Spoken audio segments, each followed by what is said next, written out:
everybody. Good evening and happy Monday. Hey, listen, I remember I used to tap dance like my man. I used to get down. I'm just joking. Uh, I think Gregory Hines was a man. I enjoyed first of all, I liked his acting as well as his dancing. He was cool. Yeah, he's another one who went too early, but he would have been up there in age if he had still been alive today. I heard that uh, what's her name? Somebody passed away. Uh, Roberta Flack, I believe, passed away today. I think she was 88 or yesterday, one of these days. So she's gone, 88. So hopefully everybody can hear me. I know early.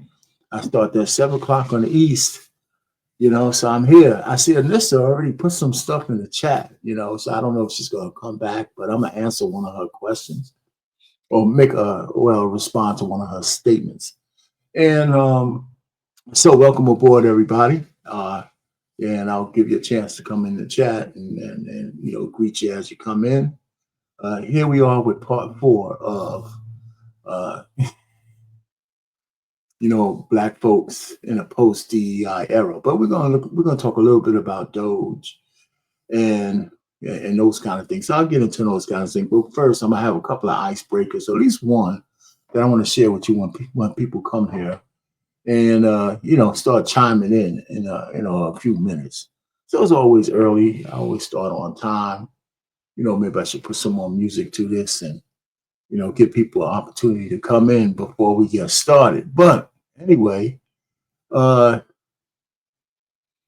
no shortage of material about what's going on in the first 30 days, now 35 days, or so of the Trump administration. I mean, he's moving fast. He's pissing people off. The Dems don't know what to do about it. But that email that Elon Musk sent out to everybody, give me 5 bullet points by Monday or else you'll get fired. I thought that was a real overreach. And, I still have a bunch of buddies and folks and acquaintances and friends who still work for the federal government. And they all got that email. They all got the email. I told them, I said, listen, man, at the very least, you guys are on the books. You're a legitimate government employee. So if you're getting all that information. But I was kind of glad that some of the organizations checked their employees. When I was a supervisor, we couldn't just tell somebody, give me your weekly significant activities or else you're fired, by a certain time. That's not how the government works. Hey, what's going on, Catellia? How you doing? Welcome aboard. So I thought that message from Elon was an overreach. But here's what I really thought. The second thing is he got permission to do that. He didn't just do that on his own. I think he floated that idea through Trump. Trump told him to go ahead and do it so he could rattle people. I think that's what it is. I think that was a fire for effect. In the service, the artillerymen or whatever, they have a tactic called fire for effect. And I think that's exactly what that was. Something to shake up the workforce, let them know that they're coming. I don't think it was necessary, but that's what that was. Because obviously a bunch of managers told their people not to respond to that message. When I say managers, I mean a high-level brass. So wait a minute, hold up. Don't worry about this particular message. But I think President Trump was behind that, and he just uses Elon Musk to be the bad guy and the fall guy for these kind of things. But, I think they need to be careful with that kind of stuff. Also, before we get into the DOGE thing, because I'm still, I'm still dealing with the winter chest thing once from, when I talk, I get a little winded. But last week, Armanize and I, we teamed up and we did a reaction video to 8x8 skit. And I thought it was pretty good. So I think anybody who missed that should go back and look at the replay. It wasn't too long. It was just a 16-minute skit that we made into a whole show of back and forth. Then Trey Taylor jumped on.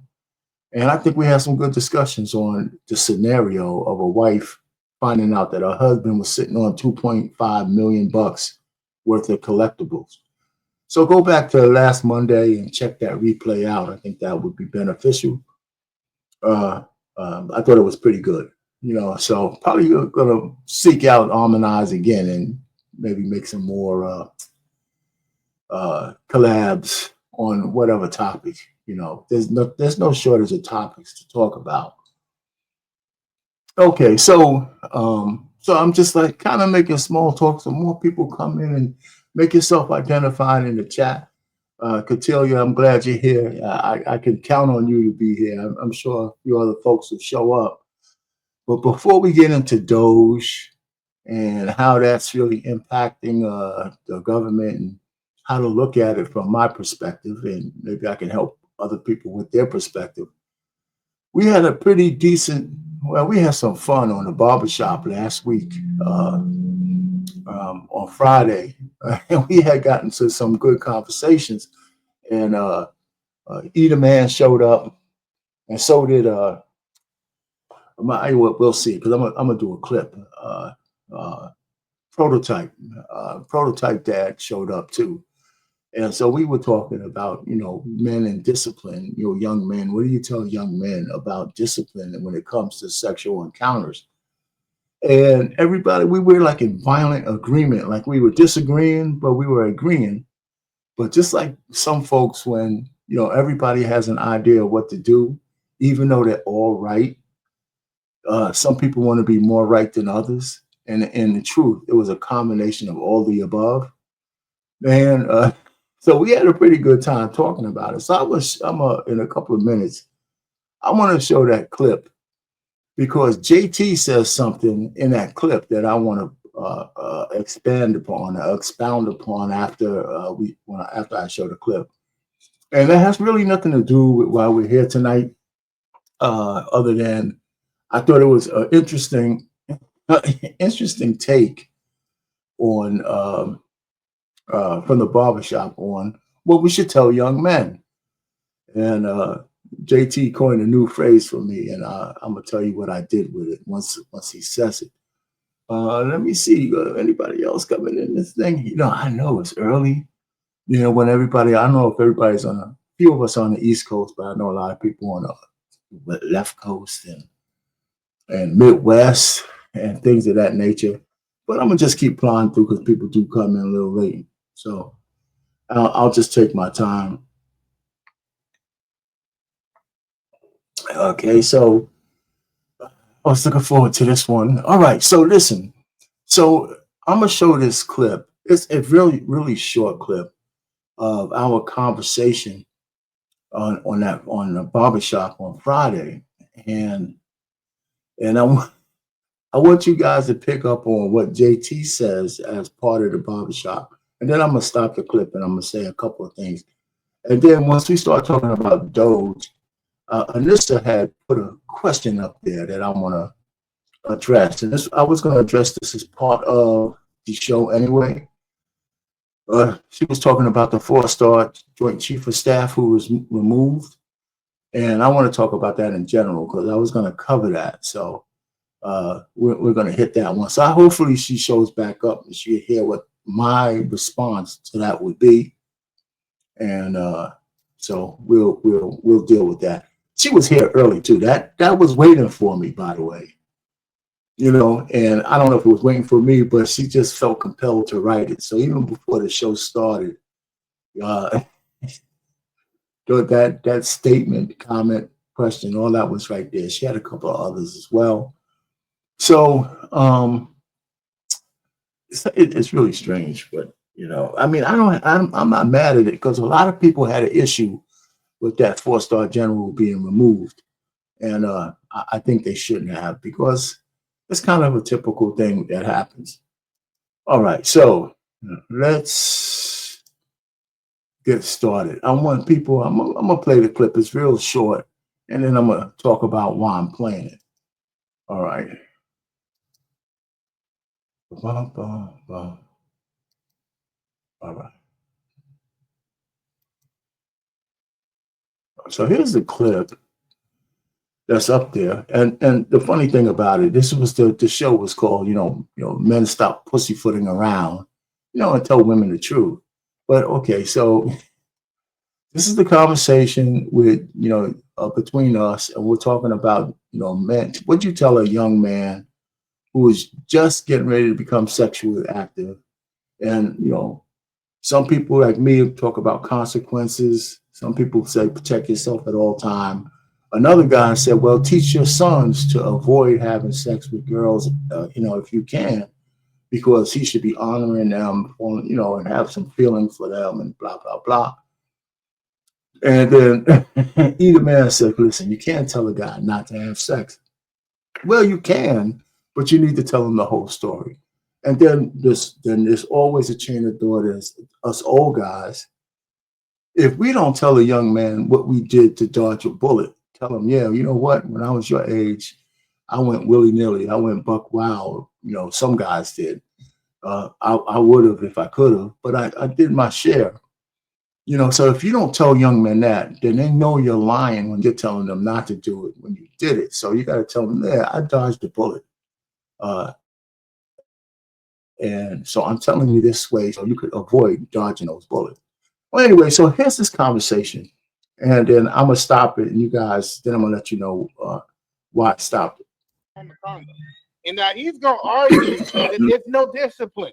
It's just normal for people to put on condoms. If we had most of these men put on condoms, they literally, we wouldn't have all these practices that we see if every man had all the condoms ain't great. Like, let's stop. If they broke, or if they break, or if they didn't break, I think putting the parameters way before the condom is nobody can argue with that. Is the option. You know what I'm saying? It's like, either man, how could you argue with what Prototype just said? I think you go Prototype. Priority. Like that's more the priority than just saying put on a condom at the last minute. I get what you said, but just like Coach Ferg said, if his daddy would have came in there with that BS talking about he don't need to have sex, Coach Ferg would have heard it come in one ear and went out the other. So like we gotta stop this. Like we telling young men to do shit we didn't do. I say, like, come on, man. Like you got it's the same as fast money. Like what you gonna tell a young man about money? Hey, if this money's fast like this, this probably ain't the right way. You don't got no problem with telling them not to sell drugs. You know what I'm saying? You'll tell them don't sell drugs. Right. But you'll tell them to make money. Especially with a strag, right? And she a strag too. And nah, dog. Come on, man. I agree with Prototype. Control your emotions. Yeah. You know what I learned? I was talking to this 18-year-old the other day. And he said the reason I don't listen to people over 60 is because they always give me advice that they wouldn't follow if they was my age. He told me that shit stuck me. He said, they tell me not to do this shit. And when they was that age, they was stroking, they was doing all this stuff. They told me not to do. But either man, that's in his imagination. Because guess what? He wasn't living during that time, so he can come with. We've been living during his time. But this is the thing. This is what I think too. A lot of us think that hoes are all evil. Right? It's some sweethearts out there, bro. But they're just hoes. There's some sweethearts out there, dog. It's some women that are hoish as hell, but they got great personalities, dog. We have in our mind, and I don't know where the old folks get this from. I don't know where the men get it from. If you talk to women, you understand that one of the things is that we just like being around women. And you can have some women that are hoish, but they are sweethearts. At least until you get them pregnant. This is what'll get you too. You have to. It goes to the point of what Prototype was just saying.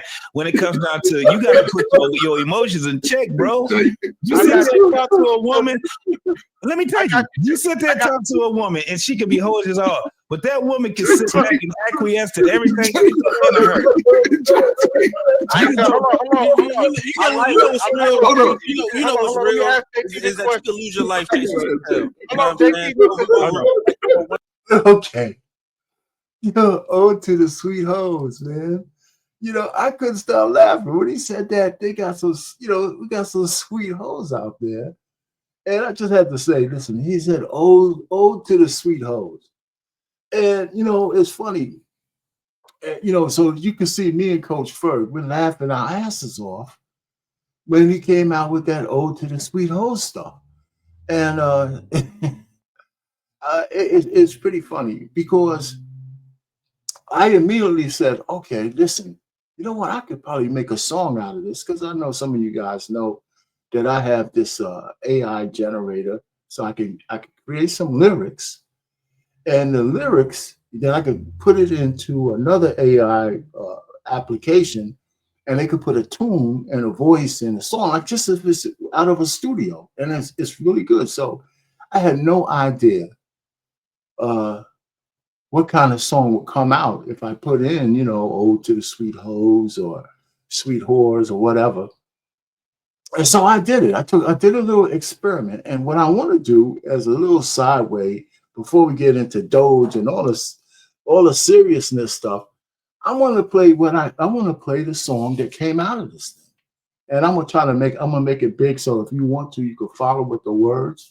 And if I had a play, right, a play about, I don't know, anything that had a portion of it where, you know, you're talking about the ladies, or you know, a pimp who had ladies who work in the street, or high escorts or whatever, and we wanted to have a play where somebody was singing a part to the whores of the street.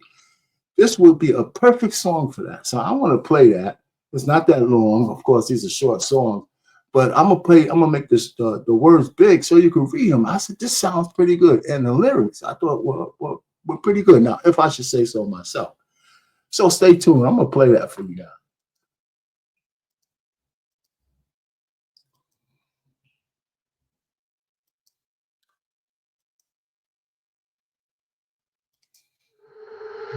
In the city's glow where shadows dance, they move like whispers of fleeting glance.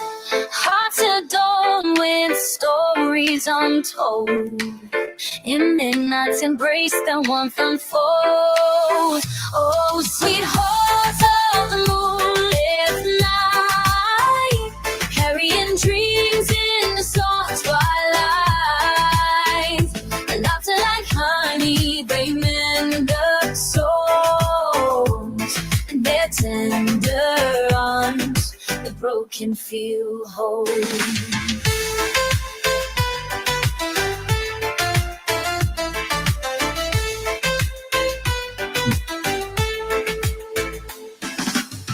In smoky borders where the secrets lie, they weave their magic while the world passes by. With a smile that shines like the brightest star, they paint the night with who they are. Oh, sweet horse of the moonlit night, carrying dreams in soft twilight. With magic like honey, they mend the souls, in their tender arms, the broken feel whole.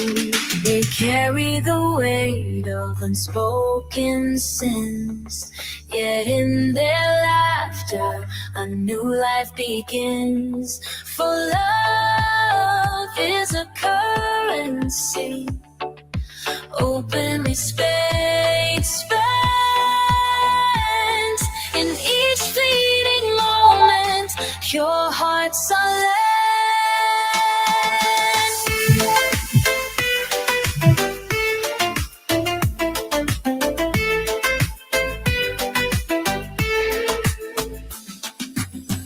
So case in the ones who love with no shame, in a world that tries to strip them of names. May the spirits soar, may the stories be free, for the sweet whores are part of tapestry. Oh, sweet whores of the moonlit night, carrying dreams in soft twilight. Laughter like honey,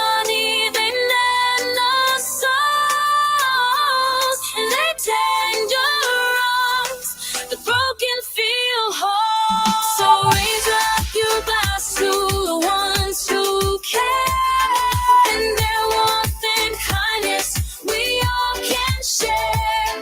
For in the heart's chamber we're all intertwined, to the sweethearts of the night, may love always rise.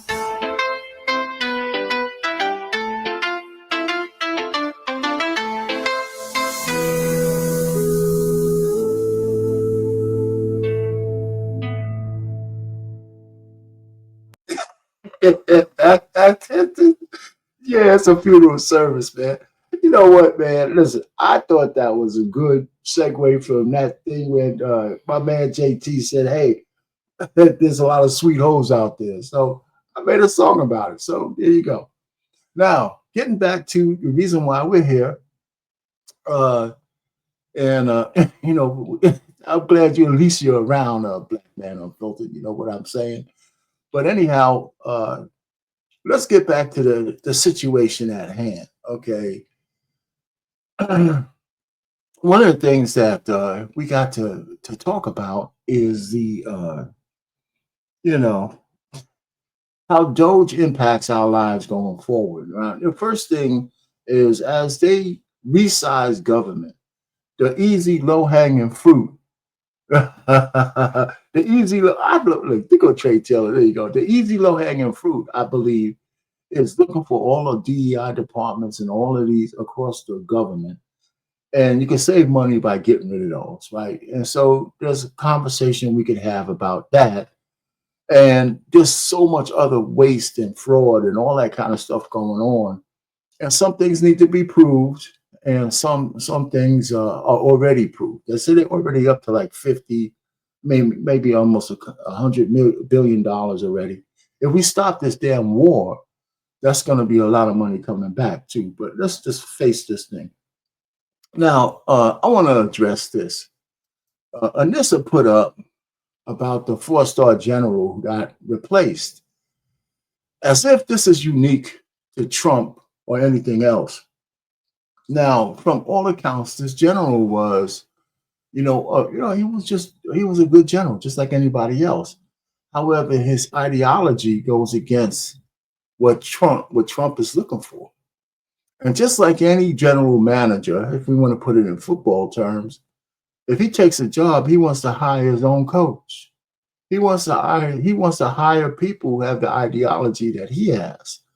And one of the biggest planks of this general, again, was DEI and identity politics. You know, how many gays we have here, how many this we have there. So I just think that, of course, you know, it's not unique to replace a 4-star general with another one. The fact that he's black, and this is one of the problems that we have, and that's the plantation thought of unless we see a black face, that means we're not included. It's just bullshit. We gotta elevate out of that thinking. Along with the few blacks that Trump has fired or replaced, he's replacing hundreds, I mean hundreds of white people, thousands. You know, so it's not like he's just cherry picking blacks out of the audience and saying, you get out of here. All those IGs, guarantee you 90% of them are white. So, I mean, we got to get past somehow and before it's all over, right? We got to get past that. If it's not legitimate, if we don't see a black face, we almost try to put a black face in the White House. That would have been an abject disaster if she would have won. So, you know, how many iterations of black faces in high places do we need to show you that the Tiffany Henry effect is something that we should want to avoid like the plague? So it's just something to think about. No, I'm not trying to change your mind. You can feel the way you want to feel, that, you know, if you're black, you can't get fired unless it's racism. Yeah, well, you know, if you're going to feel that way, then we could just leave it like that. I mean, there's nothing else to say. Hey, KP, how you doing? Trey Taylor, how you doing? Up here as well. At some point, I'll just drop the link. I was just going through a couple of things, right?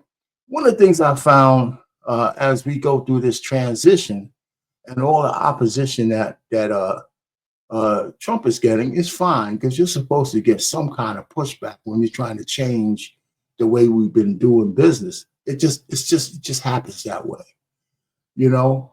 So I don't think it's such a big deal that we have. It's one of the flaws in the two-party system that we have, right? If I look good as one party, you feel like you automatically look bad in the other, right? If I do good, you know, you can't do good because I'm doing good, you know? So that two-party system makes it a tit for tat, right? It's, you know, if I'm winning, you're losing. And it really shouldn't be that way. In the past, you know, I think people shared responsibility. It was a lot more bipartisanism, you know, and, you know, so that was how that was. And one of the things that I really see is, I got another theory. You know why so many women hate Trump? And so many, especially Black feminists, plantation women hate Trump? Because he's an unapologetic man. He's not like these pansy ass dudes or men who just acquiesce to all of their bullshit. You know, usually once a woman starts screaming, crying, and saying all their horse shit, you know, men back down. That's why we've lost so much ground, because men haven't stood on 10 toes down. And we allowed, and I say we, not me, but men in general, mostly white men, allow women and feminism and all their belly aching to try to redefine what a man is.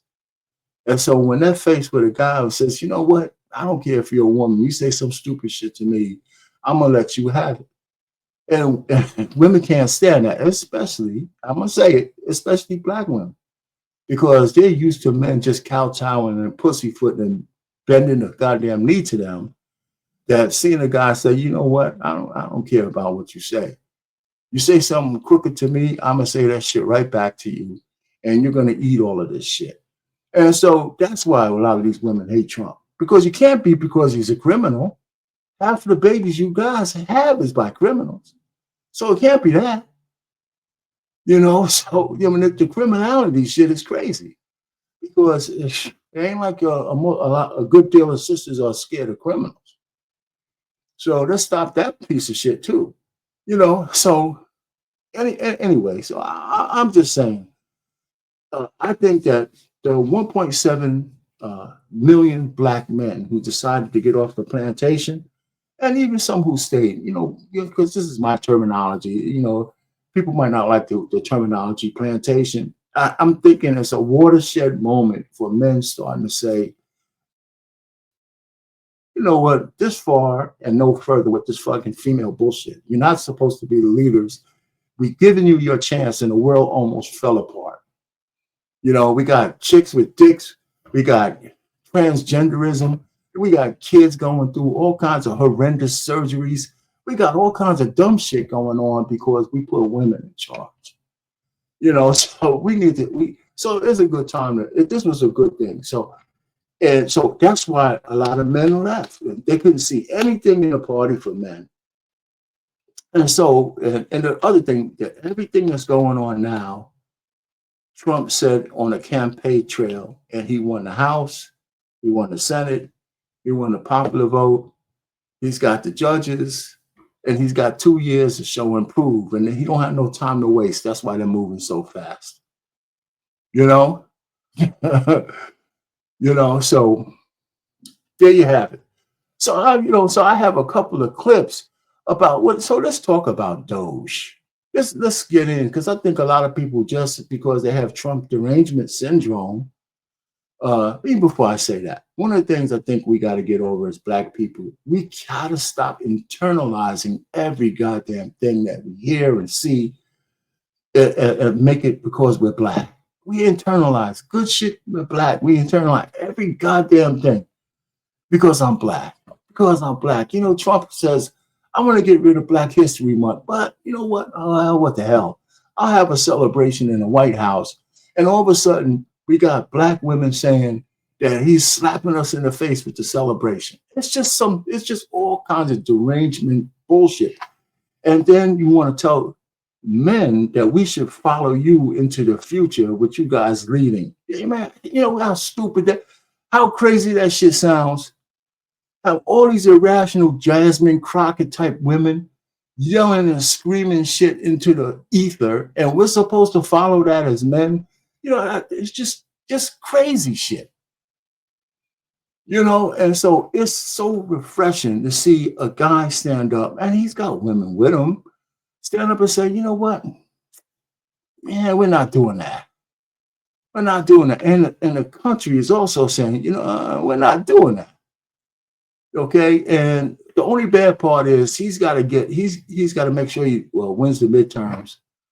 And I think JD Vance will be a formidable foe for 2028. Anyway, so here's DOGE. I want to show you guys, there's a whole Twitter account for DOGE. And I just think that people talking about what's really going on, but how many people who hate Trump or hate what they're doing ever even looked at what's going on DOGE? Let me throw this up here just for the hell of it so you can see it. All right. So listen, so here's, if you go on Twitter, this Department of Government Efficiency, and it has the $sign there, an American flag, American flag, not a black American flag, which stands for us all, right? And then this DOGE.gov is the website. And I would just say, go to the website, see what's on there, read it, see what DOGE is all about. You don't have to agree, but when you want to argue against something, at least be educated enough to say, I saw it, I don't like it, and this is why I don't like what's going on. That means the argument is elevated from, I just hate Trump. So anything he does is no good. So we got to elevate from that, especially as Black people. We can't afford to be on the wrong side of future for this one. I think we're at a watershed moment. If he stops the war in Ukraine, I think that's going to be a big win.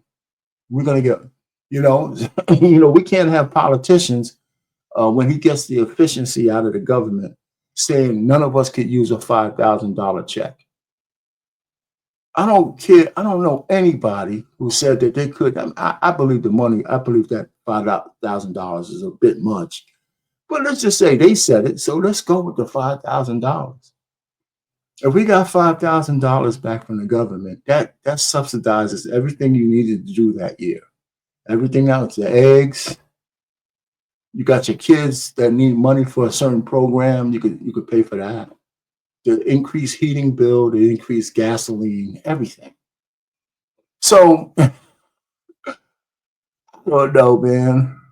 What are you saying, Anissa?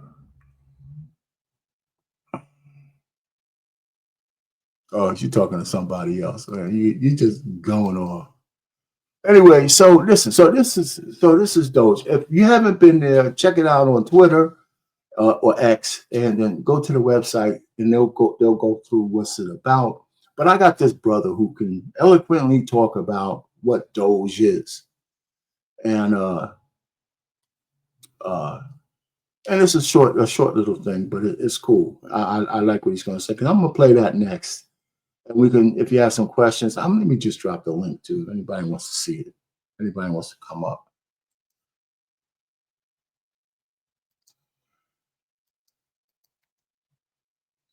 Just so it's in the chat. All right. What are you saying? All right, so let me get rid of this. And we'll go to this gentleman who wants to talk a little bit about DOGE, because like I said, I think the good about what they're doing outweighs the bad. It outweighs the ugly. And some of the good things we're going to talk about right now. And then again, everybody in the chat can weigh whether they think this is good for them or not. Let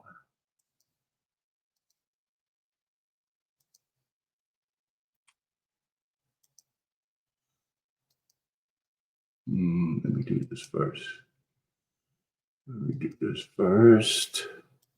There you go.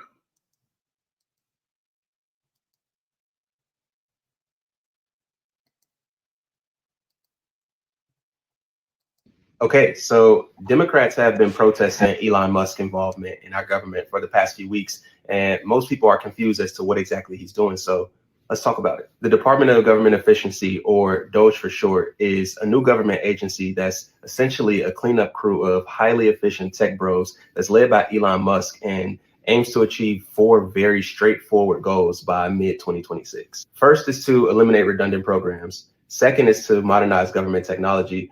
Third is to restructure the federal workforce. And last and most importantly is to reduce the federal deficit by at least $1 trillion. Despite what the media may say, none of what DOGE has set out to do is necessarily new. In fact, we have multiple government agencies that have been in place at least since the 1920s that are supposed to do this exact same work and have just failed to do so. There's the Government Accountability Office, the Office of Management and Budget, the Inspector General offices, the list goes on. So the real question is, why haven't they been doing this? In just a few weeks, DOGE has already saved an estimated $50 billion by simply looking at unnecessary contracts and making efforts to reduce the federal workforce. Here's just a few of the things that we found out that our government has been paying for since DOGE has been in place. Large-scale social deception.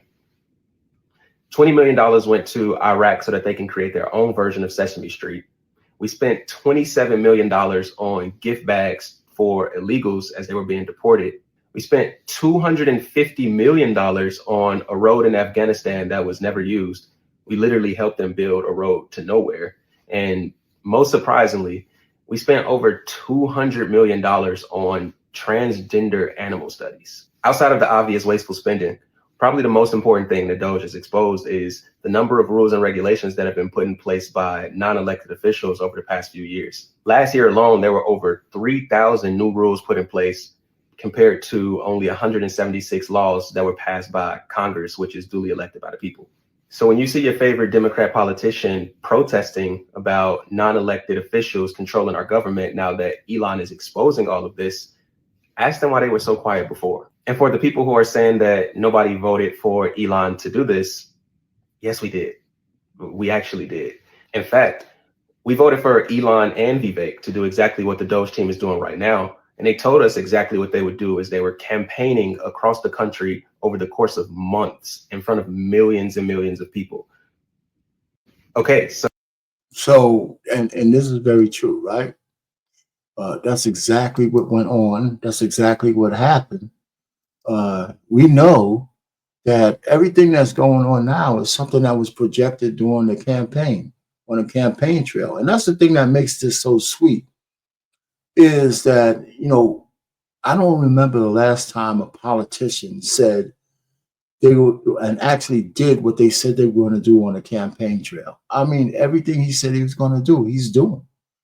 You know, so it's not like it's a surprise to anybody. I guess when you see reality start slapping you in the face, you know, and you weren't prepared for it because you thought it was just business as usual, you know, that this is what happens. I think that the thing for Trump that helped him out was that he didn't win the 2020 election. He would have been the same. He would have been the same guy from 2016. And by the way, I'll let everybody know, I voted for Hillary Clinton. I believe she ran against Trump then. Yeah, I voted for her. I didn't vote for Trump in 2016. That's how stupid, how long I've been stupid, you know? So every man has to go through a stupid time. I'm glad I kind of wised up, because I can't imagine the candidate that if she would have been president, it would have been just, I don't know if the states would have held up. Okay, so what else do I have for you guys? Listen, I think that, can anybody tell me why they don't think identifying and removing all of this financial waste from the government is a bad thing? I mean, if you look at the regular TV news, we have a whole bunch of people who are on the wrong side of history. How could you really argue against, you know, waste and fraud, you know, and just abuse of our funds? How could you really argue about that? But if you turn on CNN, you turn on MSNBC, you turn on ABC, NBC, you turn on all of the PBS, you turn on all of these stations, you listen to the news and you say, well, why are you against that? Why are you against getting rid of, killers and, rapists and all kinds of foul people out of the country who are here illegally, and you're trying to protect people, if that protection means that you could save some of the worst and most vile killers, it's okay.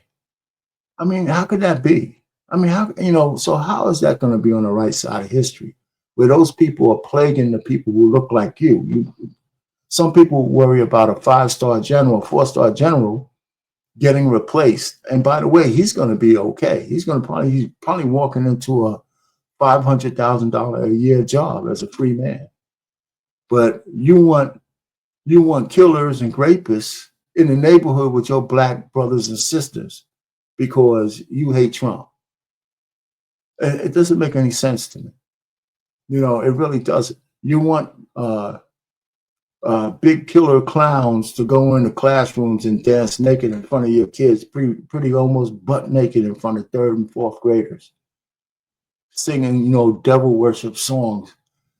Like I said, it just doesn't make sense. The opposition is really idiotic. And you see a person screaming in the mic like Crockett, talking about how $5,000 wouldn't help the average American who only makes as a family average of $80,000 a year. It's just idiotic on the surface of it. But anyway, so there's a couple other things. Now, I'm not sure about the Department of Education, but I wanted to play a clip from that same brother talking about the Department of Education, because I thought it was a beneficial for us to hear, because how could, with the Department of Education was started, I believe, by Carter. And ever since then, our reading scores, math scores, whether kids learn cursive, kids lost gym class, kids lost everything. I mean, what are they doing if they're not adding value to the students across the states? And maybe the state should take on more of educating the kids on a local level and give parents some more say as to what the kids learn and where they learn. Okay, so I'm gonna play that clip, and so just give us all a little bit more information about how one of the things that they want to get rid of is the Department of Education. I don't believe they'll get rid of it, but I think they'll trim it, and I think they'll redirect it so it's more efficient and it serves the states better than it does right now. Right? So they come out saying, I'm gonna get rid of it, but I don't think they will. I think they'll reduce it. I think they'll take the bureaucracy out of it. And I think they'll say, okay, this is how we want you to operate. And then they need to go to the Senate and to the House. And some of these things need to be codified in law, or else the next president, if it's a Democrat, he's going to switch it, or I hope not she, he's going to switch it right back to the shit that it is right now. So let's look at that. Let's look at how that might play out. Okay, so it was announced that the Department of Education is on the chopping block to be shut down by the Trump administration. And some people are confused and upset as to what that means. So let's talk about it. When the Department of Education first started in 1979, it had 3 main goals: administer federal funding for education, collect and analyze data on schools and students, and enforce federal education laws that relate to civil rights and equal access. Notice that nothing I listed mentioned giving them power to set educational standards. That's something that's left up to the states, right?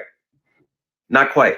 The Department of Education requires that all schools and states that accept federal funding have to follow certain guidelines and standards, which essentially gives them control over what's being taught in schools and basically puts all states and schools on a one-size-fits-all education model. This means that students in places like Malibu, California, and rural Alabama are forced to follow the same curriculum and teaching methods, despite obvious economic and cultural differences that impact how students learn.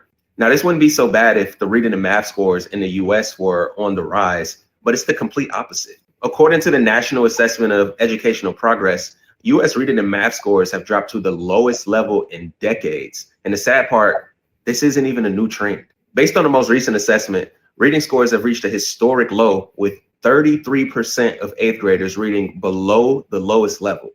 For 4th graders, the number is even higher, with 40% of fourth graders reading below the lowest level. That's the highest percentage in roughly 20 years. And what makes this worse is that the US spends more money on education than almost every other country in the world by far. So this model clearly does not work, and it's not something that you can just throw money at to fix. The other big issue is college loan and grant funding. College has become completely unaffordable, and the current student loan debt in America is about 1.7 trillion. What most people fail to mention is that the reason that college is so expensive is because of the Department of Education. Why wouldn't a school continue to raise its prices if they know that the Department of Education is going to give students loans for any amount of money, and they're not tied to the performance of the student nor the performance of the school? It's free money. Removing the Department of Education will force colleges to lower tuition overnight because no students will be able to afford it otherwise, and those schools will go out of business. There are several colleges right now that don't accept federal funding, and their tuitions are way lower. Plus, their students experience way fewer issues when it comes to student debt when they graduate. There are also already states that have stepped up and started to offer student loans that are more affordable than what the federal government offers. So yes, we have real world examples of what this could look like without the Department of Education, and they seem to be effective. Okay.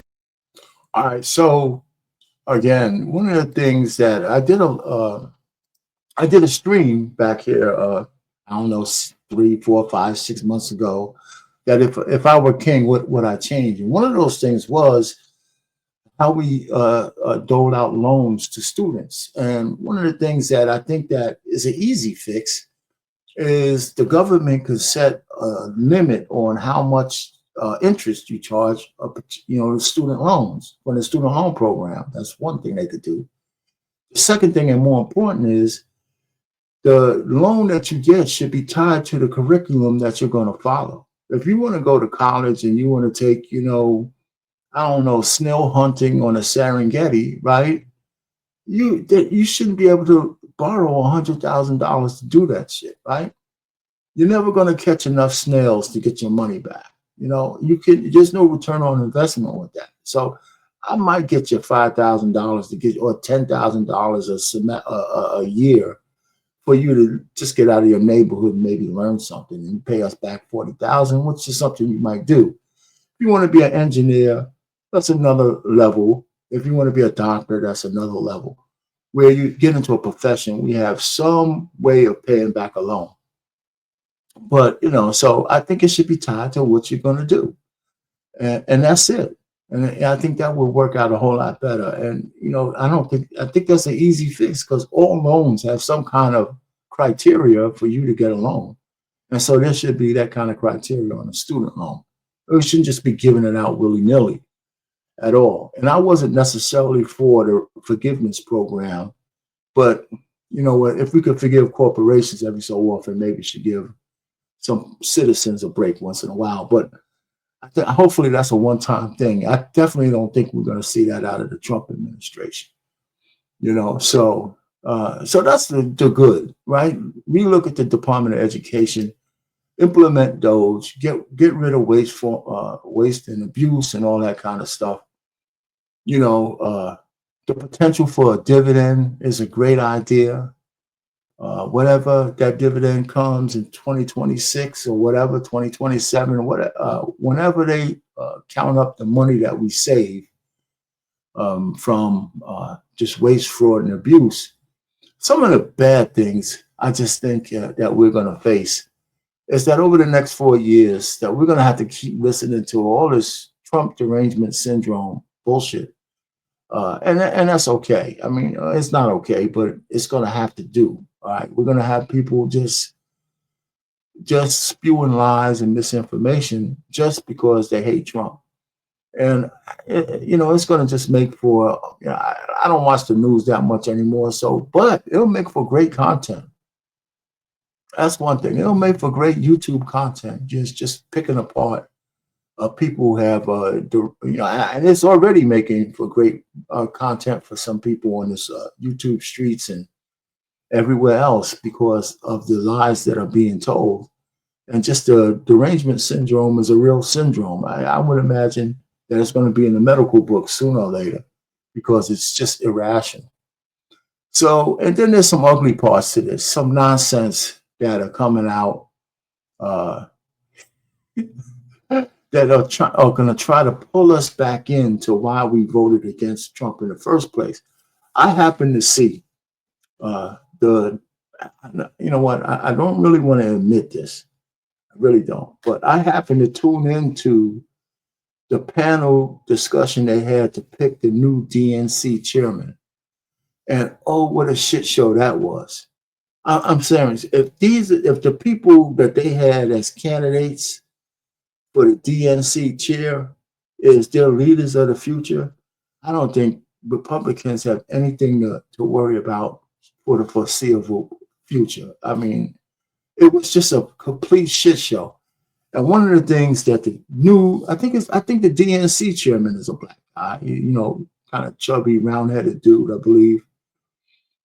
So I want to show you that in order for them to pick, you know, a vice president and other delegates, the kind of identity politic bullshit that they have to go through is incredible. So I'm gonna show that to you. And I don't see how anybody ever wants to go back to this shit. Okay, I mean, it's incredible. All right, so let's oh God damn it. Okay, here goes. Weekend, where a DNC official demanded that a non-binary person be voted into the vice president position of the organization. Rules specify that when we have a gender non-binary candidate or officer, the non-binary individual is counted as neither male nor female, and the remaining 6 offices must be gender balanced.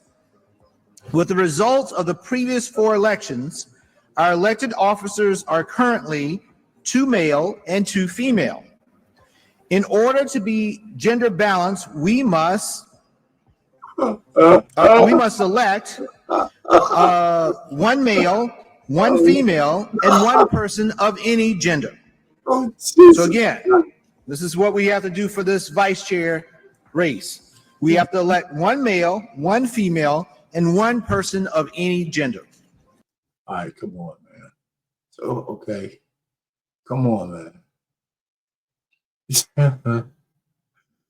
You know, there's a whole thing about the effemination of men on the Democratic side, you know, that there's no men. I mean, guys are coming straight out saying, you know, of course they got some tough guys over there, but we're talking about these guys like. To ensure our process accounts for male, female, and non-binary candidates, we conferred with our RBC co-chair, our LGBT caucus co-chair, and others to ensure that the process is inclusive and meets the gender balance requirements in our rules. To do this, our process will be slightly different than the one outlined to you earlier this week, but I hope you will see that in practice it is simple and transparent. All right, man. Listen. Okay. You talk to these people, right? And they say, what is the hoopla about? You know, there's only 1% of people are chick with dicks and all this kind of stuff. So if it's only 1% of people, why are you trying to change the vernacular of 99% of the people out there to satisfy 1% of the people who ain't nowhere around? You know, I mean, what are you going to do if you just only have female candidates? You can't do your job. You're going to go. This is the problem with the so-called identity politics and DEI. You're going to go pick a transgender off the street just so you can finish your vote? I mean, this is the most ridiculous shit in the world. How can we actually ever vote this kind of bullshit back in to lead the United States of America? You know what I'm saying? I mean, and the fact that he can say and even try to fumble through this shit with a straight face, it's incredible. It's incredible, man. He's the kind of guy who'll tell you that he thinks men could get pregnant. And he's going to be the leader of the free world? I mean, not him, but, you know, get the new president in by leading the Democratic Party in the conventions and the PACs and all that. He's a clown. You know, and what they're talking about is clown rules. I mean, it's it's just, you know, I mean, this wasn't meant to be as long, a long live today. It's just that the things that were going on that almost got voted back in to office is incredible, you know. So, I mean, I just go on some of these, just a thought about why we can't go back. You know, we just can't go back.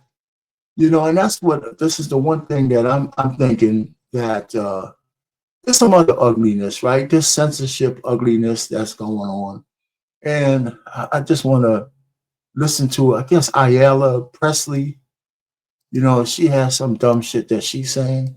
And I think she doesn't even realize, and she realized what she's saying, but it's incredible that she's saying it, you know? Let me tell you something. I'll take a bit of umbrage here. I'll speak on behalf of my colleagues. I think I can say we are all willing to work with anyone who's serious about doing the work of censoring the American people and advancing progress. But they are not serious. Look, let me tell you something. I'll take a bit of umbrage here. I'll speak on behalf of my colleagues. I think I can say we are all willing to work with anyone who's serious about doing the work of censoring the American people and advancing progress. All right. So she wants to advance progress by censoring the American people. It's incredible. You know, where are we getting these people from? And you know what? And I hate to say it, but the face of the most debaucherous, backward, leftist, idiotic shit is coming out of the mouths of Black women. They're being a front to what's going on.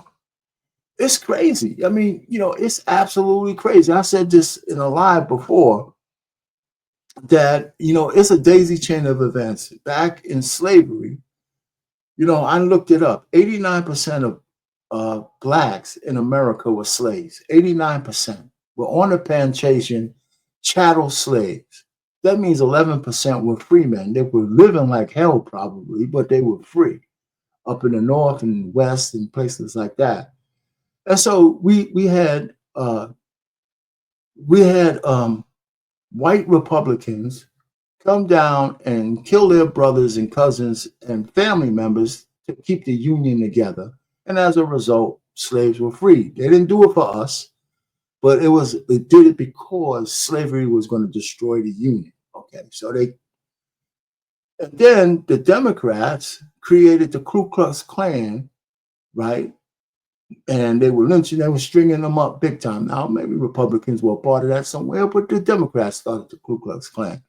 The Democrats, you know, passed into the Jim Crow era. The Democrats were filibustering the Senate to stop the Civil Rights Act. And it was a Republican who had to break the filibuster in order for the 1964 Civil Rights Act to pass. And then Lyndon Baines Johnson said, well, we got to help these people out because they automatically got all the so-called freedom and civil rights, but they're so far behind, we got to subsidize the way they live. But there's one proviso, that we'll give you this money, but you can't have men in the household with their wives. If he has a job, a bad job, even a bad job, you get no benefits. We see what happened there.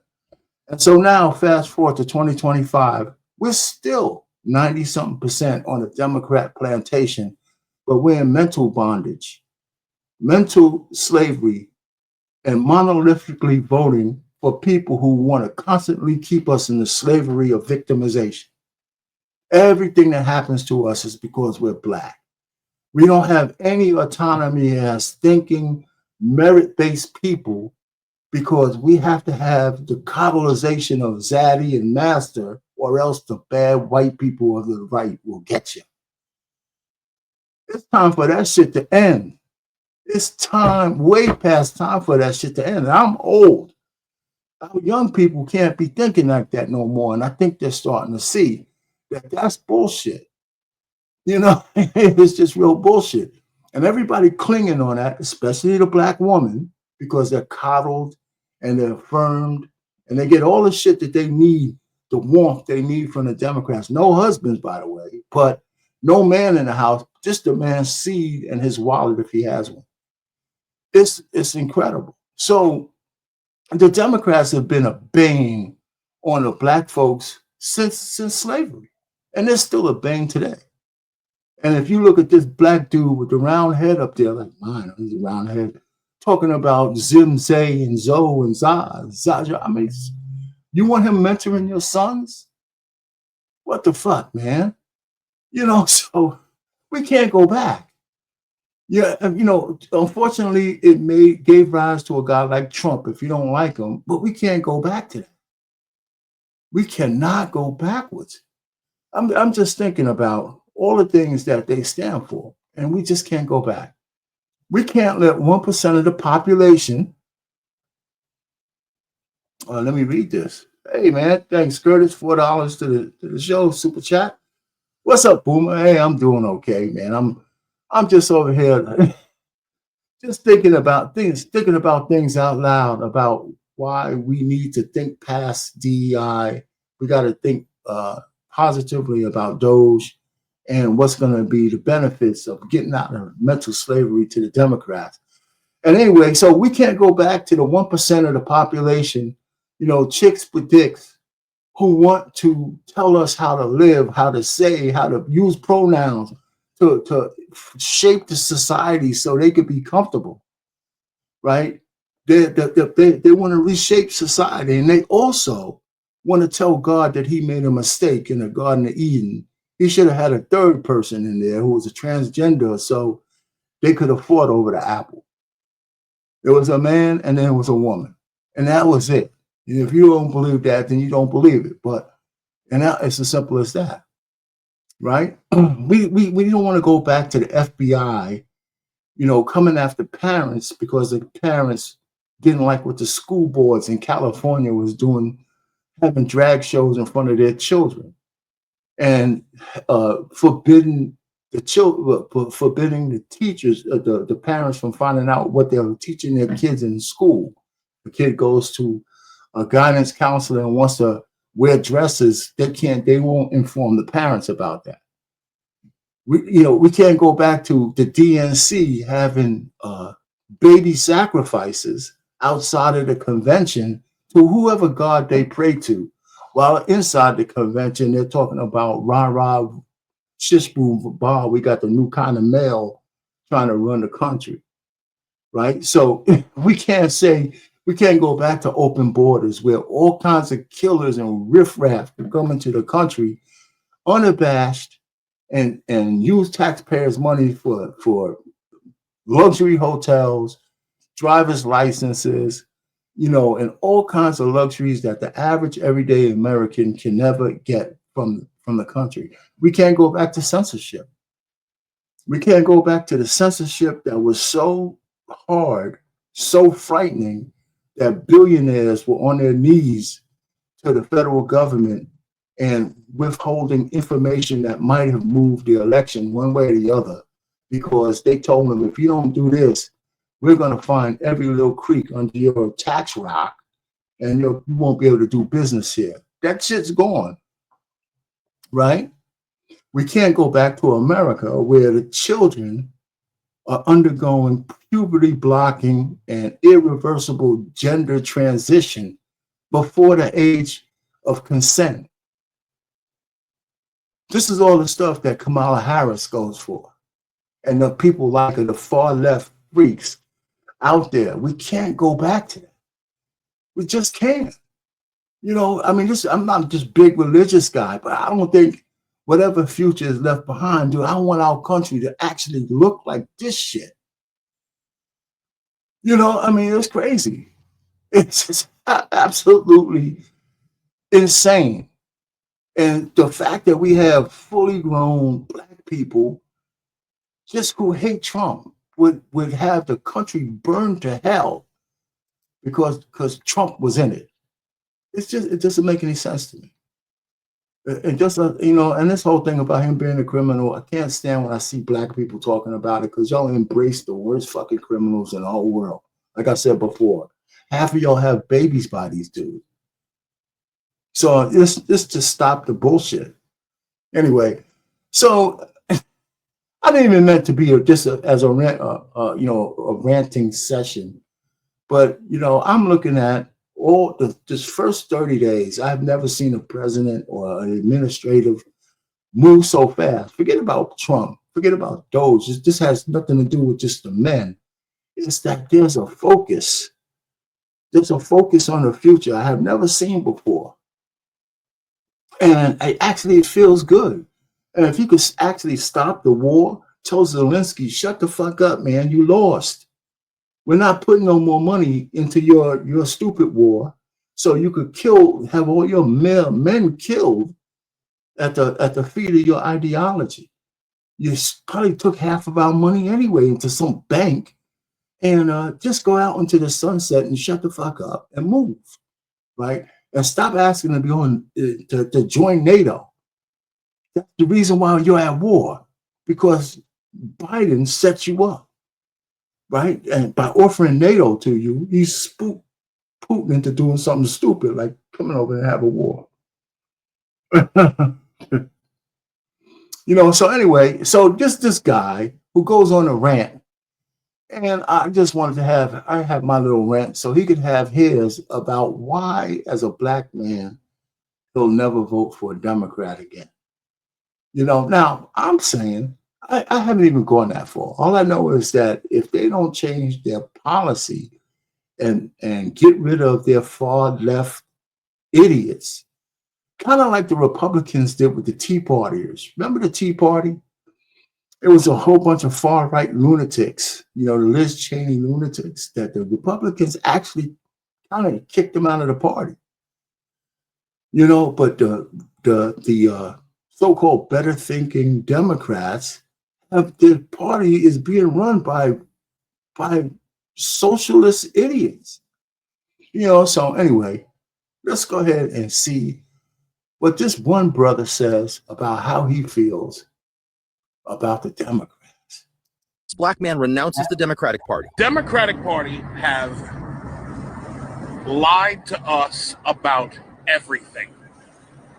They've lied about being the party of the middle class. They've lied about being the party of peace. They've lied about being the party that wants to help poor people. Okay? What the last several weeks have proven to us all is that this is a cadre of criminals and losers and spoiled children of affluent parents who were more concerned about looking good than actually doing good. These are people who were more concerned about looking like they were doing something for the American people than actually doing things for the American people. And that's why I'm so angry. Because this party lied to me while stealing my tax dollars. The Democratic Party lied to us all while they brought in millions of illegal immigrants for their own political purposes for the last 4 years. 20 to 30 million illegal aliens brought in, and now we come to USAID being probably the largest money laundering operation in American history. Congratulations, Dems. You've outdone even Bernie Madoff. I'm disgusted beyond words. Disgusted with the waste of money. Disgusted with the waste, with the fraud, with the way that you people use color legitimacy, and the way you use black people as mules, get us to push whatever agenda you wanted to. The amount of division you used black people to sow upon the American people, you used us for that. And I will never, ever forgive this political party. The shit that I've gone through personally. Y'all were supposed to be the party of free speech, the party of women's rights. You have immolated all of those things. And then, as if enough weren't enough, You then decide that you're going to die on the hill of USAID, a government audit. You're trying to prevent a government audit because some of you really are trying to stay out of prison. We see the game now. Y'all been out here telling us that the game was rigged against certain people. Well, now we found out who the people that were rigging the game were. Congratulations. Y'all are never going to win another political race ever again. Not if I can help it. My name is John K. Amanchukwu Sr., and I approve this message. Listen, man, I applaud the guy for getting through all of that without cursing. You know, he did a good job. He did a great job of getting through all of that without cursing. Anyway, so like I said, I just think that we need to kind of sit back and see how things are going to play out. Because if we actually save $1 trillion in the 2 years that DOGE is going to be in existence, my prediction is that the Republicans will keep their seats and their majority in the House and the Senate in the midterms. And we're going to have 4 years of redirecting how the government operates, right? Hopefully, we'll see an end to this war in Ukraine, and we'll see that mineral deal that will bring dollars back into the United States, right? For us to get a fair share. I mean, this is what, if you listen to Trump, he's talking like, hey, we're throwing a lot of money out there, but we're not getting anything back. Whereas Europe loaned money to Ukraine, and they're going to get paid back. So he's looking for deals. Okay, if we stop this war, we want dibs on your mining, on your minerals and things like this. And we'll split it. We'll be in business, but we want some of our coin back so we could put back into our coffers. This sounds like a great deal to me. He's making deals around the world. Now, like I said, whatever you think about Trump, that's fine. But the truth of the matter is, he's not just letting people just say shit and going to bed and I think he's on PEDs, by the way. I'm just saying it's allegedly. The guy has more energy than all the people he's working with. He's everywhere, and there was no corner of the electorate he wasn't willing to go in to speak to. He went into the lion's den, the hyena's den, and he turned him out. He had no problem going into a den of angry hyenas, and he still held his own. So I just say, listen, we got to be on the right side of history on this one. And like I said, I don't know any thoughts anybody have. I know in this and Trey. Going through it. Here's a couple of announcements. One, provide a super chat, hit the like button. Make sure you hit the like button for the algorithm, for the Black Man on Filter Network. And like I said, Trey, myself, and Harmonize did a collab pretty much last week. I think guys go back and relook at that one, because I think the way we chopped up that reaction video was pretty good. And then, so probably it's worth looking at again. So this was I plan on this one being kind of a short one, unless anybody wants to come up and say their little piece about DOGE, about how the first 30 days went. Feel free, I can wait around for that. But if not, I'll give it a couple of minutes. If not, I'm just gonna call it a quick night. Go down and kiss the wife and tell her what's happening and see what's going on with her and all that kind of stuff. These guys, you know what, man? The side chat is more is more entertaining than what I'm saying right now. But anyway, everybody, listen. Thanks for stopping by, man. Keeping the chat going. So next week, I'll probably have some other stuff, maybe a reaction video again, maybe another collaboration. I probably won't be doing another part 5 to this, but like I said, there's always some more content based on the changes that's going on that Trump is spearheading, and Elon Musk and his cabinet. I think they're doing a great job at the border. There's some declaring the cartels terrorist groups, give them a whole lot more leeway to do the kind of things they have to stop these guys. A lot of people don't understand the connotations of that, because now they could treat those guys like they treated ISIS and things of that nature. And so there's a lot of different things going on that are good for our country. And if we get that money together, just like, what was this? What do you say? Why are you so against how slavery was for? I don't know what that means. I'm not against how slavery was for. I don't know what you really mean there. Anyway,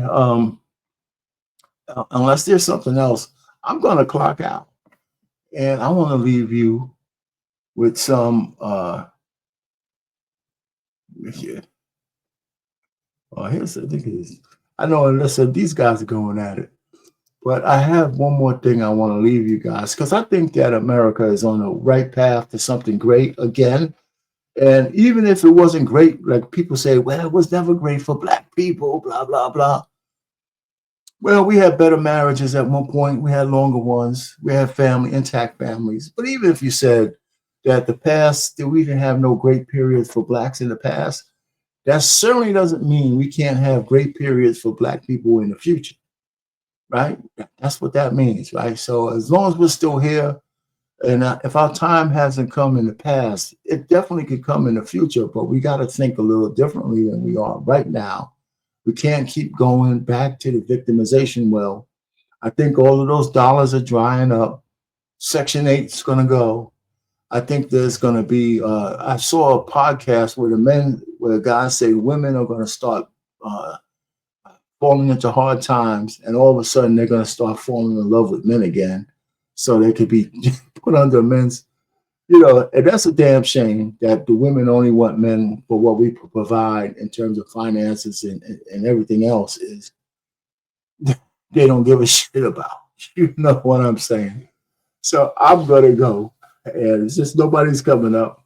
But, I'm kind of hesitant because I like what's going on in the chat, but they got this big full-fledged argument going on.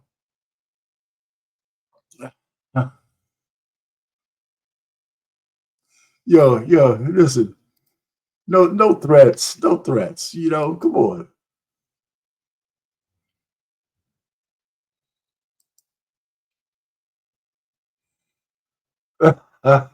They're looking for the guys at Home Depot already. You know what I'm saying? And they probably are. They probably are. It's a damn shame that the honeys are say, I gotta be destitute in order to have a man, as opposed to getting back in the order of things and being just good wives. Nobody say you can't make money. That shouldn't be the center of your lives. And stop trying to be men. You're not men. You're women.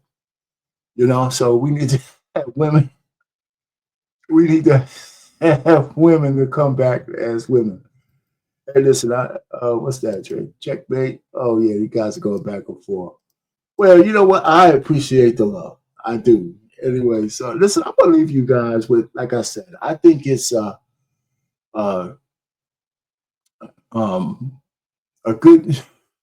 good time to be an American. That's what I really believe. And I think we should take advantage of that. And of course, somebody's going to have to go ahead and take this AI generator away from me, because I have all kinds of songs that I came up with. This one doesn't sound like a funeral, even though I pretty much liked the other song, and I thought it was good for something I just put into the generator. And so here you go. I'm going to say goodnight to you guys after this one. So listen up. I might have played it on this channel once before, so I'm going to play it for you again.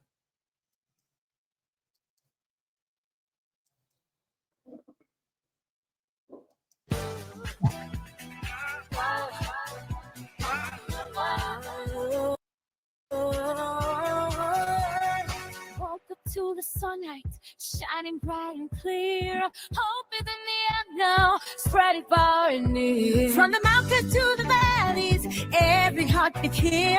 A brand new celebration. Let's embrace the cheer. It's a new day for America. Let the banners fly. With unity as our anthem, our dreams will never die. Together we'll rise, holding God's hand. A new dawn is breaking in across this land. Voices from the city, echoes from the plains. Stories of tomorrow flowing through our veins. Dreamers and believers will forge the way ahead in the tapestry of freedom. Every thread is fed. It's a new day for America. Let the banners fly. With unity as our anthem, our dreams will never die. Together we'll rise, holding God's hand. A new dawn is breaking in across this land. No more looking backward, the past is just a guide. With courage in our hearts and hope as our pride. We build a brighter future where every voice can sing. In this land in many colors, let freedom ring. It's a new day for America. Let the banners fly. With unity as our anthem, our dreams will never die. Together we'll rise, hold God's hand. A new dawn is breaking in across this land. Here's to tomorrow with dreams take flight. One tapestry of culture, one band and time Friday. It's a new day for America. Come conquer the great. It's land of possibilities and love will always reign. Oh, oh, oh, oh. I was gonna go, but Terry said this to me. I have to address it. This has nothing to do with MAGA. You know, it has to do with America, right? I mean, that's where I think a lot of people fall short. You know, MAGA, whatever, let's just say MAGA is a subgroup of people who support Trump. I can support what's going on without being, I don't have like a MAGA hat. But, you know, I could wear one, but it wouldn't be red. It'd be another one a little bit more inconspicuous. But it has nothing to do with MAGA because I don't understand what MAGA, all the tenets of MAGA, if there's anything. But the truth of the matter is this direction that the country is going in that I agree with. You know, so are you telling me that you have a love affair with gender affirming care for children before they reach puberty? You're okay with that? You're okay with parents losing their rights to choose what happens with their kids? You're okay with that? You're okay with open borders? Are you okay with that? You're okay with endless wars? Are you okay with Kamala Harris talking about taxing unrealized gains? I mean, you know, tell me what you're okay with. You know, are you okay with fraud, waste, and abuse in the government? It is too big. It is bloated. So every so often there is a purge on the government. And you know what? Trump didn't make this up. They say Clinton had a reduction of force over his 8 years of 450,000 people out of the federal workforce. You know, so this is not a new thing. The federal workforce get reorganized every so often. This time he's just doing a deeper cut and trying to identify. So I don't see what's not to like, you know. So you don't have to be MAGA, just like you don't have to be Jewish to like rye bread. You don't have to be MAGA to like what's going on now. So that's the best cliche I could say. Anyway, thanks for coming up. Should have came earlier. Maybe we could have had you up here, Andre, so we could have talked some more. Because I mean, everybody could have their opinion. I just know that the far left that runs the Democrat Party is a bane on society, a bane on the United States, and we can't let those people continue to drag our country to hell with some of the things that they're doing and some of the things they stand for, especially the fact that they want to quell the First Amendment and what they want to do to children and all that kind of stuff. And what, you know, so everything goes. Everything, you know, chicks with dicks in the locker room with women, you know, all that kind of stuff. I don't see how anybody could be for that, you know. And so don't let them get me started, because any man who wants to be a woman, he fails at the fact that he can't handle being a man. Because, you know, if let me assume that you're a man with children and family and all that kind of stuff. You know what it took for you to grow into an adult and do what you had to do. The pressures that you don't share with anybody from day to day because you have to earn your own living. So I think that men, I had a conversation with my daughter about this. I think that men who want to become women because they can't handle being men. Okay, hey man, there you go. All right, how you going, man? What's on? Let me fix this. So I have to keep it like this where I'm big and you're small. That's I'm joking. It's just like a MAGA supporter to do that. I'm telling you, just like your boy Trump. It's everything great. You're small, I'm big. So listen, man, you hear what I'm saying, right? Listen, I just think that the direction the country's going. Well, say your piece, man. That's why I brought you up there. Say you are like a walking, talking billboard for Fox News. You regurgitate all their talking points. You do realize that, right? It's not an original thought in any of the things you stuff, in any of the stuff you say. That's not true at all. But go ahead. Show me what's not original. The things you harp on. Let's go point by point. The things you harp on. You talk about the chicks with the penises, don't be in your locker room.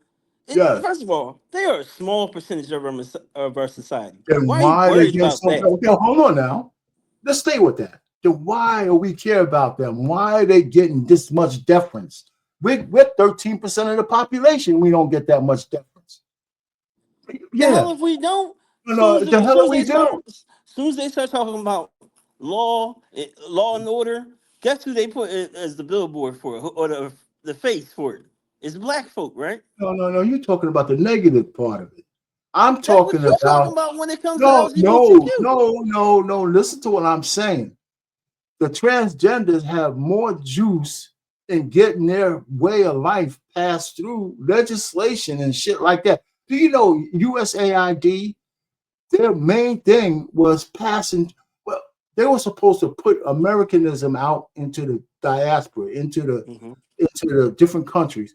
What the hell are they professing transgenderism in Uganda and all these other places and putting money behind it? Why are they having experiments on animals for the 1% of the population? Millions of dollars. Well, tell me why. You know why? Because it's the easy thing. It's the easy thing to target right now. Everybody's talking about it. Everybody moves on it one way or the other, right? Why would you try to hit the hardest thing? You hit the easiest target. No, wait a minute now. No, you're still missing the point. I'm saying before we uncovered this shit, the government was a proponent of taking animals and trying to transform them from regular animals into transgenders. They was doing experiments. See, did you? What proof do you have of this? Don't tell me Fox News. Fox News ain't a good source. I don't want to hear no Fox News. First of all, you could go to the DOGE. But listen, if you're not going to believe what you hear, the DOGE website. Yeah. Why are they going to lie? They ain't going to lie. Everybody who uses. Have you seen the report on how many times Trump has lied? You know, how many times they got some things wrong because I think they're releasing some things before. So you think Trump doesn't lie? I didn't say that. I'm saying that you guys call even mistakes lies, right? So if you talk a lot, you're going to say some shit that might be erroneous. For example, I'll give you an example. But whose fault is it? Let me finish. Let me give you an example. People said Trump and Elon was lying about the Social Security numbers. There are people like 20 million people who are over 100 years old. Okay, they said it was a programming error because they use an old programming language. I'll give you that, but they still have to do the analysis to see if any checks are actually being written and sent out to persons unknown. They still got to do that check. So people are saying, well, it's just a programming error, but it could be, yes. But maybe there are some people behind some of those checks. We need to find that out. And so they have a whole list of what USAID is doing. If you choose not to believe, it doesn't matter what the source is. if you choose to believe that they're gonna say a lie that's so easily traceable like that, then it doesn't matter what source is. Because if you don't want to believe it, you're not gonna believe it. You know, No, so no, no. it's I like, look at that. Like you said, I look at the evidence. I look at the facts, right? well, I look at but I look at the people he but from appoints. The people. MSNBC, from MSNBC, No, from Joy no, Reid, no, no, no. you're a Joy Reid disciple. You're a Joy Reid. Did you cry? You Did you sound cry? like Fox News. I'm asking you, did you cry a tear for Joy Reid? First of all, was I upset that a black woman's show got canceled? Hell yeah. She I'm got black before canceled I'm because anything, right? wait a Are we minute, black before we anything? you're a human Answer before me. you're Answer me. black. Are you black before you anything? You're a human before you're black. So You're a human do they before treat you're us like we human? huh? Do people in this country treat us like we human? Do Republicans treat you They like us treat human? me like that. They treat me like a human. You don't get treated You like a think so? No. I know so. I'm wait a minute. I think you're delusional. So no, I think So you're you've never been delusional followed because you're around the store? focusing. Listen, I think you're focusing on the wrong thing. Are you around people who treat you less than human?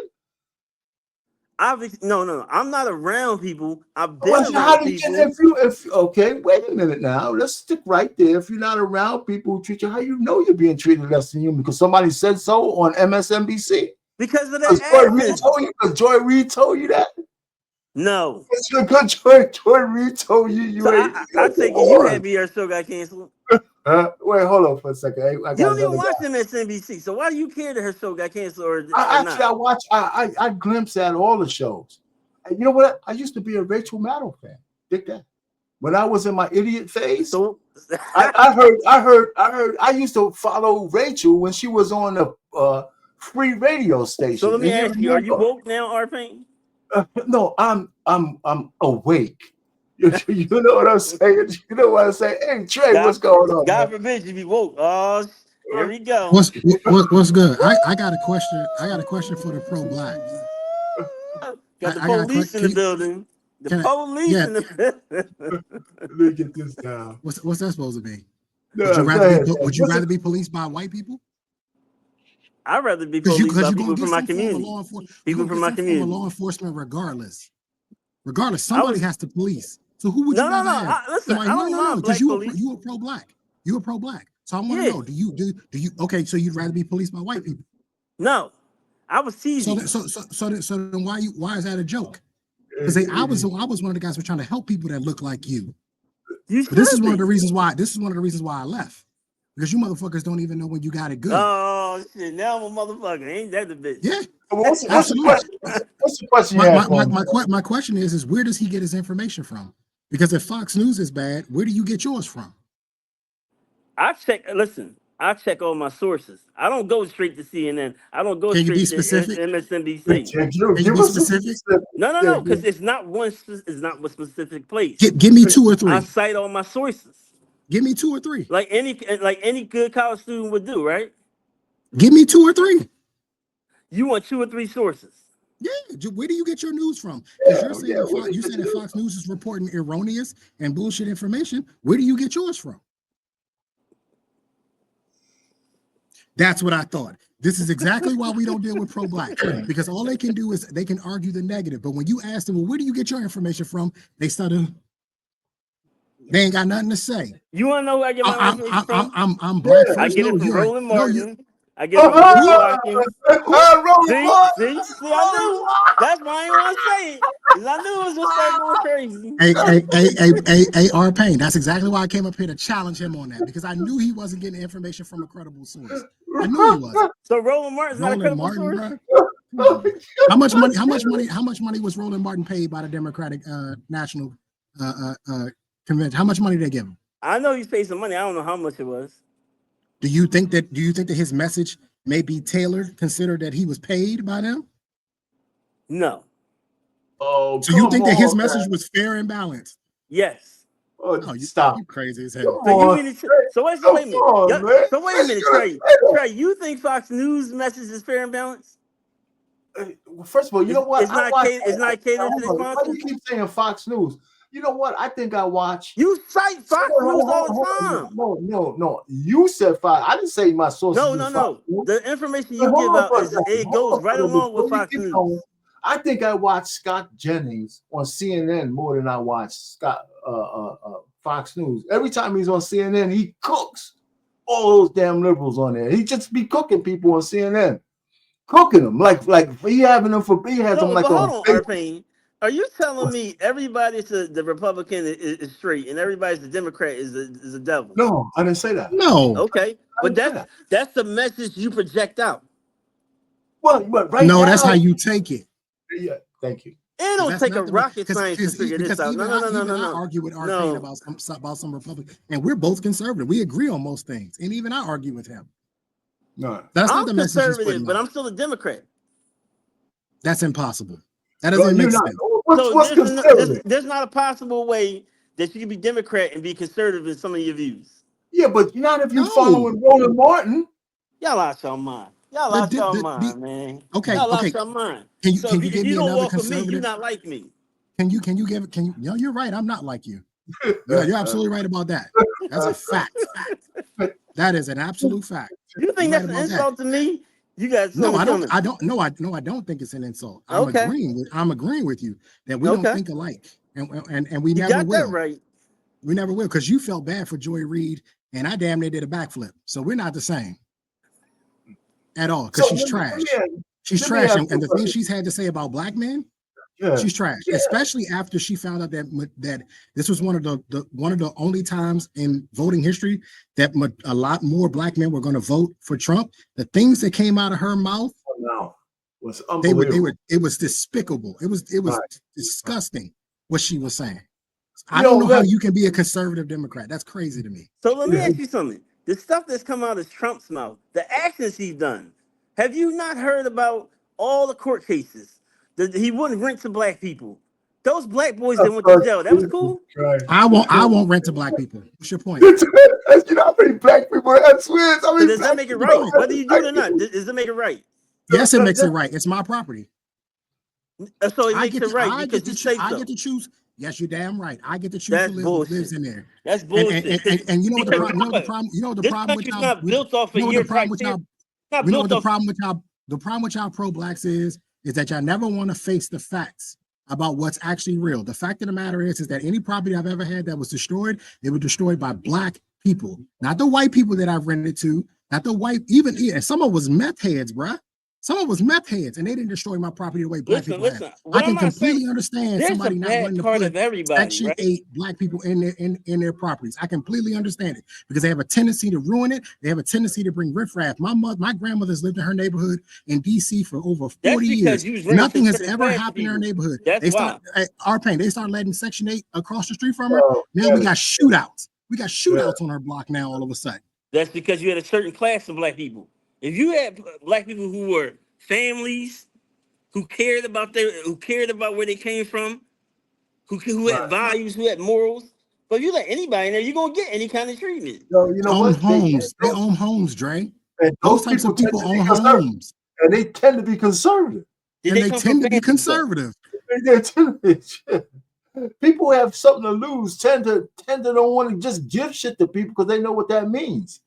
Dre, the people you talking about, the black folk you talking about, and I agree with you because I'm a classist, so I agree with you. If you go look at the people who I would want to rent from me, they go out and buy homes. They are married, they got kids. They go out and go buy a home. They don't need to rent. I'm getting the people who are getting vouchers. Mm-hmm. I'm getting the ones that's getting capital access cards and all that other shit. That's what I'm getting because that's what's left over. Now, don't get me wrong. Is it all of them? No, it's not all of them. Right? But anytime, but nothing is absolute. Why do I need to say that? Nothing's absolute. That's a typical pro-black argument. It's like, well, it's not all of them. We know it's not all of them. I don't say not all of them every time, because you should assume that I don't mean everybody. You know, I mean, you got to assume in a conversation. You have to be more clear in your talking, though. No, you should be able to. It's not our job to read between the lines. It's your job as a speaker, as a podcast host, to clear your speech. You have to give a No, disclaimer. hold Why on. do If you you think go all back, the if you national go, shows they say if you go listen, back, if you go we want to back be through, specific about this?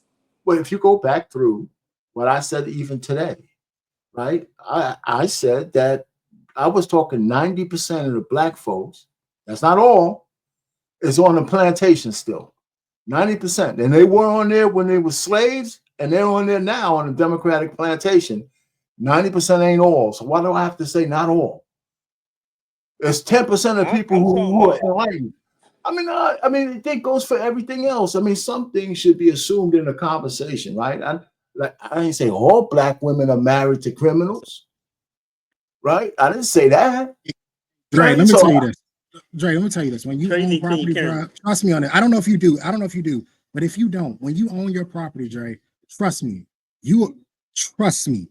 You are going to be very, very specific about who you let in that property. And when you read those applications, when you go through it, bro, you're gonna be like, hell no, this person can't stay here. You're gonna be telling people, nah, you can't live here, bro. He said, "Do you got a bonnet on?" He said, "Do you got a?"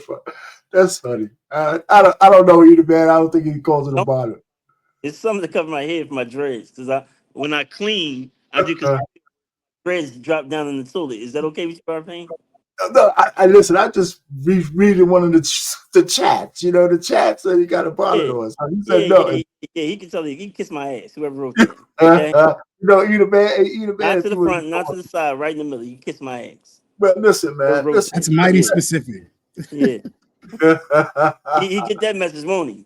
Yeah. But all I'm trying to say is, you know, so if you feel comfortable with the list of things I said, from coming from the far left, then I feel sorry for you. I mean, you got younger children? No, don't feel sorry for me. I'm doing all right, Arpain. No. Do you have children? You got young children? I don't have children. Oh, I'm waiting okay. till I get married, then I have children. That's cool. Because I believe in families. I don't believe in baby mamas and baby daddies. Well, that's good. Regardless if you get married or not, you're gonna be a baby mama or baby daddy. I love how y'all love to do that. No. You can think what you want to think. I can think how I want to think. You can't force me to believe what you believe. Trying to force you to That's believe the in problem anything. with the LGBTQIA. They try to force their views on us. You're going to be a baby daddy whether you like it or not. That's not true.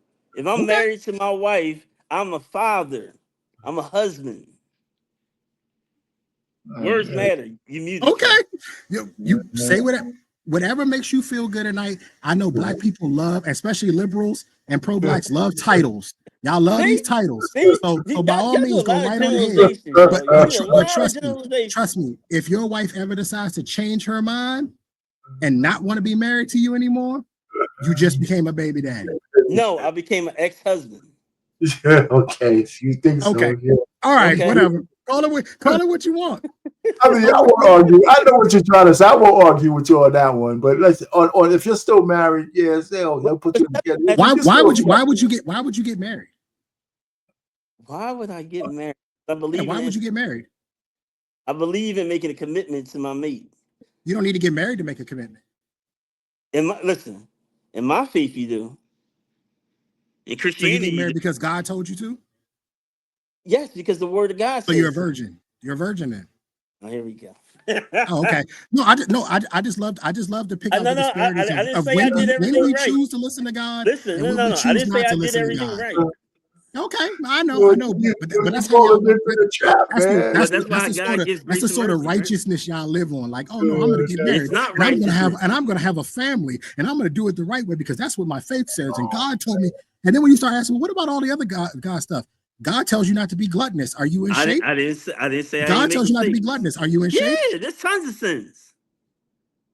Our thoughts are sins. So you cherry picking.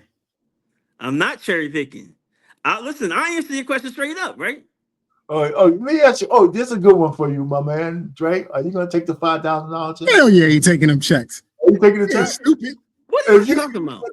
Well, the dividend check, if they come back and the money comes back from DOGE, are you going to take the $5,000? You do realize that Biden gave us checks too, right? No. Don't move to go. I'm asking you. I never got a dime from Biden. You do that all the time. Every time are you going to take them? You start talking about Democrats. Well, you still talk about Kamala. Kamala not even the president no more.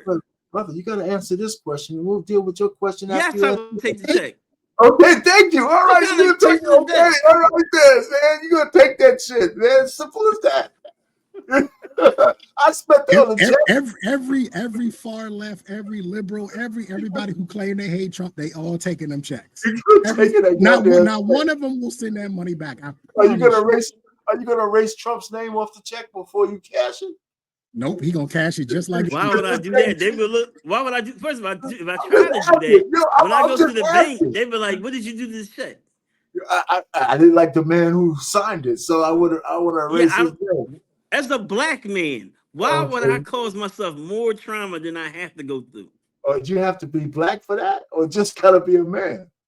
No. So white people don't have trauma. Not pretend like race don't matter in this country. Does race matter in this country? It matters to pro-blacks, yes. It matters to everybody. No, it doesn't. Doesn't matter to me. So you never experienced racism. I don't focus on it. I was in the military. I'm sure I have. I'm sure I was passed over. I'm sure I was passed over for an assignment simply because I was black. I don't know. I don't pay attention to it. I don't let it control me the way y'all let it control y'all. Everything in my life isn't about me being a black man. Black person. That's the deal, man. You can't live your life defined by the color of your skin, man. That's a trap. It's a goddamn trap. So you're not an American. Are you American? Yes, I'm American. Okay, so did you want That's to why say he gonna spend that money because he's American. You're an American. So that has nothing to do with you being black, right? Excuse me, say that again? That you being an American is above and beyond you just being black, right? No, that's not true. Because they don't so treat me just. You're not American.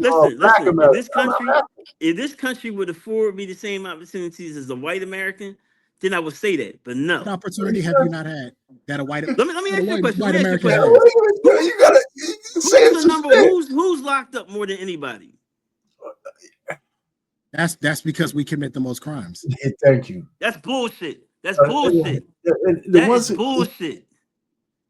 There's more white Americans in this country than anybody. You mean that doesn't mean they're committing the most crimes? Hey, y'all full of shit, man. Full of shit, man. Okay, so let's go back. Hold on, Arpain. You got to find this. When you find it, I'm gonna see if I can find it for you, Arpain. There was a study that was done that showed that if you took the homicides out of 5 cities, that America would go from number 1 in homicides to like 180th in the world. Right. If you took, I want to say it was Cleveland, Detroit, and every single city was a majority black populated city. We commit the most crimes, right? You don't believe it? All you gotta do is just look around. I saw somebody stealing today. So but Trey, let me ask you this: does underreporting, is that a thing? Of course, it's a thing. Yeah. Come on now. They're not reporting the same amount of crime that's going on in the white neighborhood as they are in the black neighborhood. So you have the belief that white people are committing more crimes, but they're not. Absolutely. But they're not being caught. We are 13% of the what we 13% of the population. 14, but yeah. 14. You think 14% is creating more crime than what's the percentage of white people? It's a lot. Damn, that's in 40s. Come on, man. You can't be that delusional. Hey, we're talking about math, though. We're talking about percentages per capita. That's what it really is. That's how it goes. Yeah, we don't have. They even think that way. You think that white is greater. If you gotta listen. Okay, either man's up here now. What you say that? Say that again. Go ahead. To even think that way, that black people are committing more crimes than white folk. You think white folk are greater than black people? No, you ain't listening. No, you're not listening. Nobody's saying that. You are saying no, we're not saying that, right? I think white people are better at getting away with crime. Sure, yeah, they get away with crimes more, but they're better at getting away with it. You just talk about raw numbers. White people commit more crimes by raw numbers, but not by percentage of their population. Not by percentage of their population. If stupid, more black people kill black people than anybody else. Right? The murders of black people, reported to kill. You think those are white numbers people, that we get. you think white people kill Reported more homicides. You think white people kill more black Yeah, people? who are the top serial killers? Are they white or are they black? No. Okay, that's still. And those are mass murderers. There's not Okay. 1 or 2 people.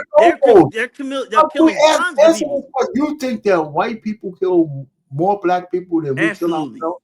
Absolutely. That's not true. Why is that not true, Arpain? It's not true. Dre? It's not true. People kill Dre, most you of the from Philly, people. right? I am from Philly.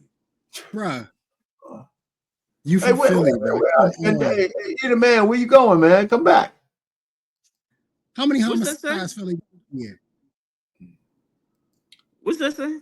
Yeah, where you at, around man? broke white people. Come back, or man. broke black people. I ain't trying to say around nobody broke. Period. That's the truth. I agree What with the you there. hell I kind agree of with you there, question Dre.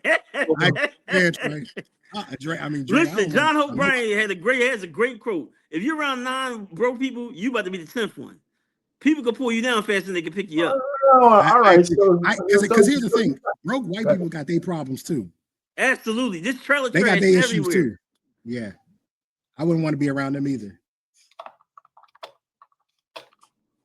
Yeah, man. All I Where can did say. the man go? He dropped. Yeah. I'm He's trying to scared get of the him to come back. conversation. Yeah. Hey, we know that cities like, I mean, you from Philly, I'm from DC. We know that where we're from, there's a high homicide number typically every year. And we just have to acknowledge that in some of these cities, a lot of this crime is happening, and it ain't, like I say all the time, white people ain't coming in these neighborhoods and shooting up black people. That's not how it's going down. I know because I was there. There's a root cause for that, Trey. The root cause is that we don't have enough affinity for one another to not take each other's lives. I may not agree with everything you do. I might not even like Dre. You may even take some of my territory. I ain't gotta kill you though. We have to figure out something else rather than the Black first men are killing black men at an alarming rate because they're growing up in single parent homes. A lot of them are angry that dad wasn't there.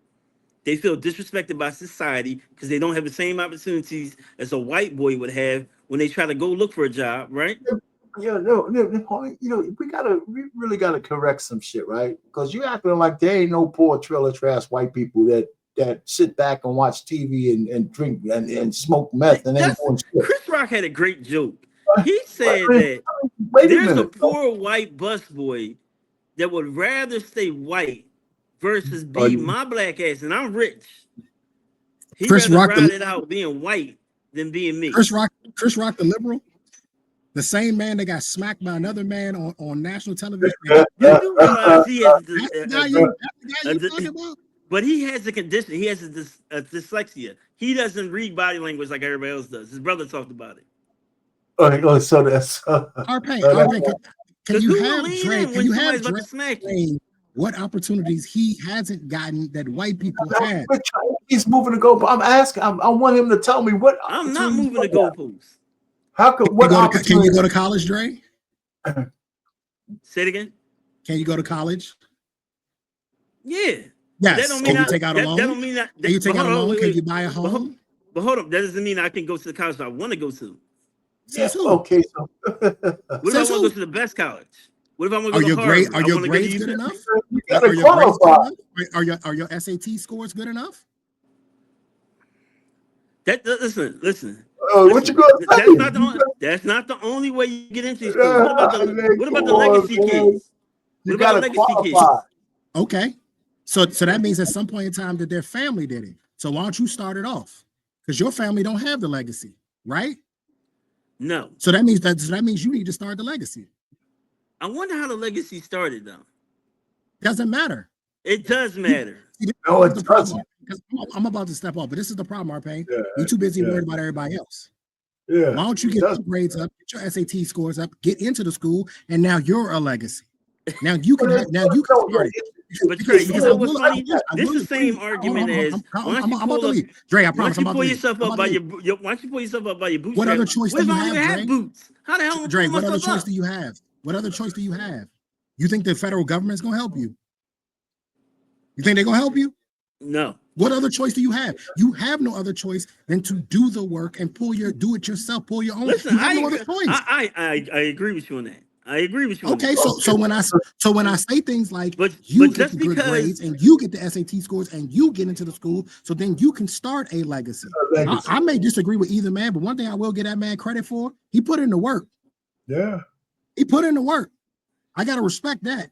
We can Yeah. disagree on a lot of other things, but I can never take away from him that he was willing to put in the work. You got to put in the work. And we've come to a place in the Black community where we feel like we don't need to put in the work anymore because, well, we're gonna get a handout, affirmative action, DEI, and all this other nonsense. We're gonna get a handout. We shouldn't look for a handout, but we Reparations, all should this look other for the nonsense. same opportunities. We should look for the same fair treatment as everybody else is getting. Ain't nothing in this world fair. That's your problem. Yeah, I'm out, Arpain. Good topic. I'll see you next week. All right, Arpain. I gotta go too. I gotta finish some work. Man, we gotta listen. Good But let me tell you this. I went to the University of Buffalo, right? All right. My daughter got in at a full scholarship because I went there. I was the legacy fund. They put that on her application when they accepted her because I went there. So they were going to give her a 95% scholarship. But I'll say this to you, Arpain. You're the exception. You're not the rule.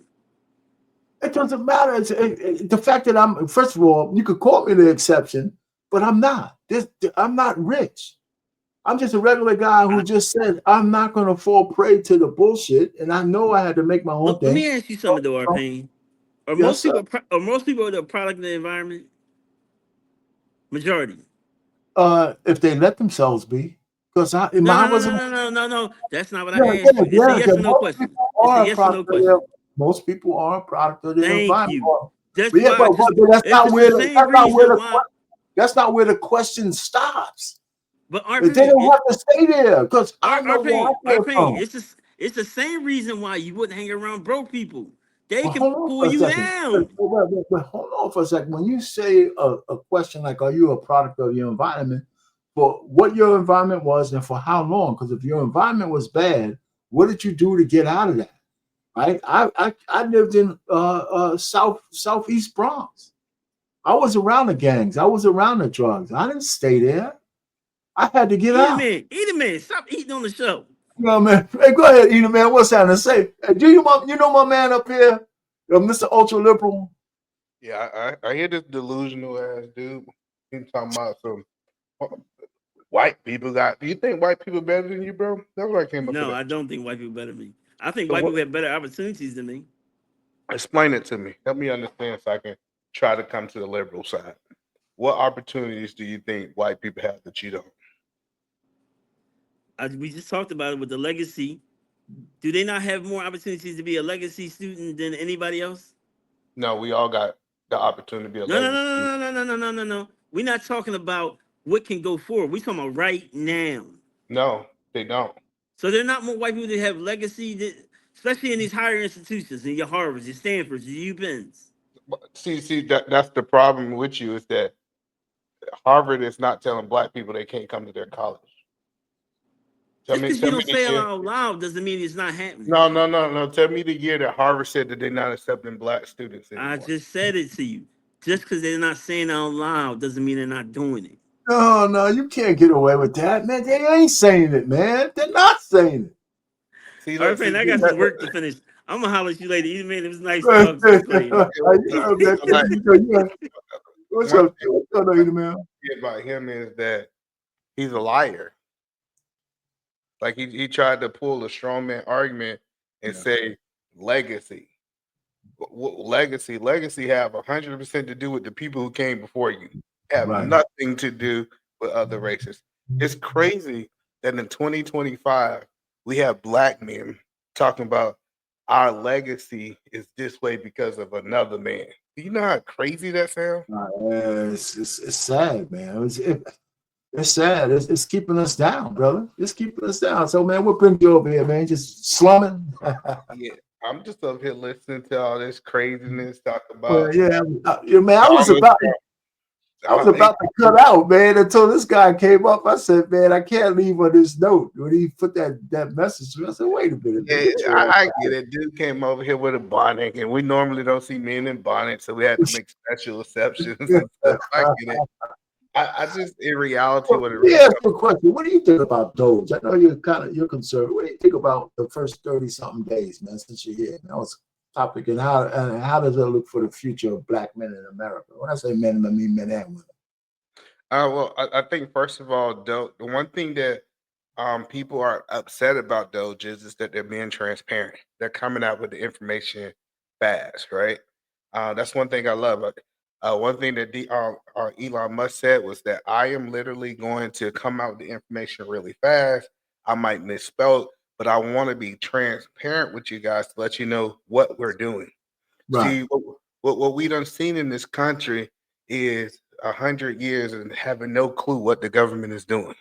And now that we have this transparency, people are upset about it because they're responding to this in real time. Right. So Right. I kind of like it. Okay. I do think that Trump was transparent. He said he got some checks and balances. For example, if there's anything to do with like an audit with something that Elon Musk companies might be involved with, he's going to make sure that he's not doing those type audits. But we see all this fraud that's going on. Fraud been going on. The crazy part about it, I've been hearing black people for years talk about how bad the government is. And then as soon as the government start trying to do something about the government, now they don't. Now they want to choose the person that does the audit. You know what I'm saying? So it's like we got to pick our struggles. What I learned is you can't make nobody happy. It don't matter if we audit the government or they kept getting away with fraud. We have no idea what happened the last 4 years. No idea. Well, because we didn't have a president for probably for 3 of those years. He wasn't making no decisions. He wasn't signing any shit, man. So we literally don't have no idea what was happening. Now we know what's happening in real time. We typically know what's happening within 7 days. That happened in the 7 days. We're getting like a 7-day report, almost updated on a normal basis is what's happening. And what it really come out. You know why I don't understand why people are so it's so mad about DEI. DEI was never for black people. It was for white women. Absolutely. I don't know why. It was not now. It definitely is a white woman thing. I don't know why we decided we wanted to be the poster child for DEI when we was like 4th or 5th option. If it came down to a white woman versus a black man, they chose the white woman every time because she was still considered DEI. So like that's why we just choose bad struggles, man. We choose bad struggles, and it just doesn't make sense in reality on why people are saying the stuff that they're saying. Well, I mean, it's the fact that and de facto by the fact that there's always a black face, and mostly a woman, but Al Sharpton is one of those guys who are talking about DEI so much. We've become the de facto big antagonist against DEI going away. Like we're the face of it because black people made us the face of it by arguing the boycotts and all that. And so when you see a black person or a black man in a high place, not me, but a lot of people say, is he there because of the DEI? And I think that's worse. I think that's worse than the other way around. I mean, I think that when you get merit, you want people to say, I'm here because of merit, right? And black people need to come out and say that shit. Well, I think what black people have to do, instead of us asking a spot on the white man's table, we just need to create our own table. Your own table. Yeah. I know people like, I was having this conversation with one of my business partners today. He said, hey, he was like, hey, Emmanuel, you so intelligent. You can go and make 2-3 times the amount of money working for a white man, right? I ain't got no problem with people who do that. But I told him, why would I do that when 85% of my employees are black? And I have created an opportunity for black people. It's not after a certain money. It's not about the money. It's about how am I going to be able to be the change that I have? Because if you come to my company, it look like the white people are the DEI hires because we 90%. We can really we can change our whole reality if we decide that we're going to participate. We got to stop saying, pick me and let me run your company. Like people don't understand how crazy that sounds when you say you should turn over what your family built over the last 100 years so that my family can run it. It just sounds retarded. I hear you, man. So we just need a new way of thinking, but we have to be able to be free and have our mind open enough to do that. And the way most black people think and vote and their allegiance so to the far left makes some of that free thinking almost impossible. Mhm. You know what I'm Absolutely. saying? I mean, I'm saying, well, you guys got to think differently. I had a conversation with my daughter the other day. She finally listened to me a little bit, because I'm not, because I've been voting Democrat my whole life, man, until I voted for Hillary Clinton. I still can't believe I did that shit. Mhm. And that was over Trump, so in this just short period of time, I got off the Democratic plantation because most of my family, I didn't even know why I was voting for these freaking guys. Yeah. You know?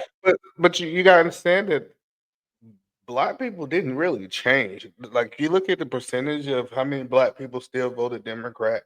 Yeah, so not, What they really showed us, RP, the Black vote don't matter. well, I did the numbers. I did a show here, and I put all those numbers down. If 100% of us who voted for Kamala, she still would have lost every state except one, and that was going to be by a slim margin. She would have lost 6 states. So yeah, so that's why they're flooding these immigrants. That's what it come down to, is why we keep trying to play a losing game. We're not going to convince white people to do something for us. Like, we've been trying to convince it for the last 100 years. Now the best thing is, okay, this is how America is, right? And like, even that I'm conservative, I understand it's not. I don't think that it is common for a person to want their own group to succeed. That's why we want Black people to succeed, because we Black. But if we Right. was white, we would be having a different conversation. That's just part of the idea. Absolutely. So how about we say this right here? Let's take our couple dollars. Let's put it aside. Let's start building something where nobody can take it away from us. I get the stuff that happened in Oklahoma and the stuff that happened in New York. I get what happened, but if we build something that nobody can take away from us, what it happens is we can start building this true legacy wealth that everybody talk about. So I'm just a big advocate. I'm a big advocate of not really looking for handouts and creating handouts. I Create agree with handouts all that. the I time. think one of the big problem we have is as Black people in mass, we don't trust each other to make long. I mean, in a big enough number. I mean, there are coalitions of Black folks doing shit. I mean, and sharing, being good business partners. But I don't think we have enough of that, Well, right? no, Because the problem with most of us is that what we do is we try to compare the worst of us to the best of them, right? If you right, look at if I was to take out the top 10% income, like the top 10% owners in Black and white people, and I focus on the bottom 90%, white people are not doing that much better than us than we think. oh no, I agree with that. I agree with that. We talking a couple cheeseburgers and some fries difference. It's not like a big difference, especially from a pay point of view. And so what we got to understand is, yes, if we try to compare like the Elon Musk, for example, like, people don't understand how many Black billionaires. Listen, the best place for a Black man to be in the world is the United States. Absolutely, I agree with that. So it's nowhere else in the world that Black men have the opportunity that they have. But what we want to do is, it's almost like, I remember my dad used to always tell me this. I used to always, like, my sister didn't eat her food, and my dad said, "Focus on your plate. You need to focus on your plate." And that stuck with me from growing up, is that we need to focus on what's on our plate. Let's stop saying what's on the white man plate. And the white man got steak and we got chicken. How about we focus on the chicken that's on our plate? Like we really got to change that mindset. We have to. Yeah, The only well, way. I think what we're going through is a transition. I believe, I really believe it now. I think it's key that the Republicans win in the midterms because that gives us a chance of momentum where we had 10% Black men were off the plantation, right? Almost 20%, because 80% voted for Kamala. But by 2028, if we can get that number to like 40%, 30 to 40%, that would be really, that means we may never go back unless we start getting things out of the Democrats that matter to us. Well, you know what I'm saying? Because I would never vote for them again unless I can see that they're changing or they're. Yeah. So I'm not big on parties. Like, I kind of get, like, people say we should be conservative. If you vote, yeah, okay. I'm a really big on policies and different things like that. So I think we're going to see a new Democrat in the next election. So I think that the Republicans are going to take the midterm elections for the simple fact that I think that they're going to drop those stimulus check, refund checks, dividends checks, whatever you want to call it. I think they're going to drop it at the end of 2025, right at 2026 before the election. So there's going to be a lot of buzz that the Republicans doing something when they drop them checks, right? I think it's going to be very strategic. I think it's definitely going to be political, right? So I think they're going to win it. But I believe that we're about to see a new age of both parties. I think we're about to see a new age of the Republican Party. We're going to see a younger right now, though. We're seeing it, right? And we're going to see a restructuring of the Democrat Party. One thing you got to understand, I don't care what nobody say about the Democrats, when you get punched in the face like they just got punched in the face, they come in with a new strategy. Well, did you see the DNC when they were trying to hire the new guy? That don't look like no new shit to me, man. Listen, I get what you're saying, but I'm just telling you, it's a reason I'm just telling you, I think they're gonna come with someone young. I think they're gonna come with someone who that we haven't seen yet. Yep, somebody who can speak conservative stuff, but talk about the pains of the, you know what I'm saying, the pains of the Democratic the side. I just think we're gonna see something different. It's definitely, in my opinion, the next election in 4 years, it's gonna be a breath of fresh air. And I think it all depends on how they position themselves going forward. So you don't think it's gonna be Jasmine Crockett? I think it's gonna be some people we never seen before. It's gotta be somebody we haven't seen yet. And that person is gonna have to be willing to throw some of those far left kooks under the bus. Yeah, I think it's gonna have to be, because I believe we're gonna have the next Democrat person that run. They're gonna be a hybrid, right? They're gonna be able to be a hybrid between the two. Because you gotta understand, I think the Republican gonna stay extreme because it's working. Why would you change it, right? This will be somebody still young in the stream, just like Donald Trump.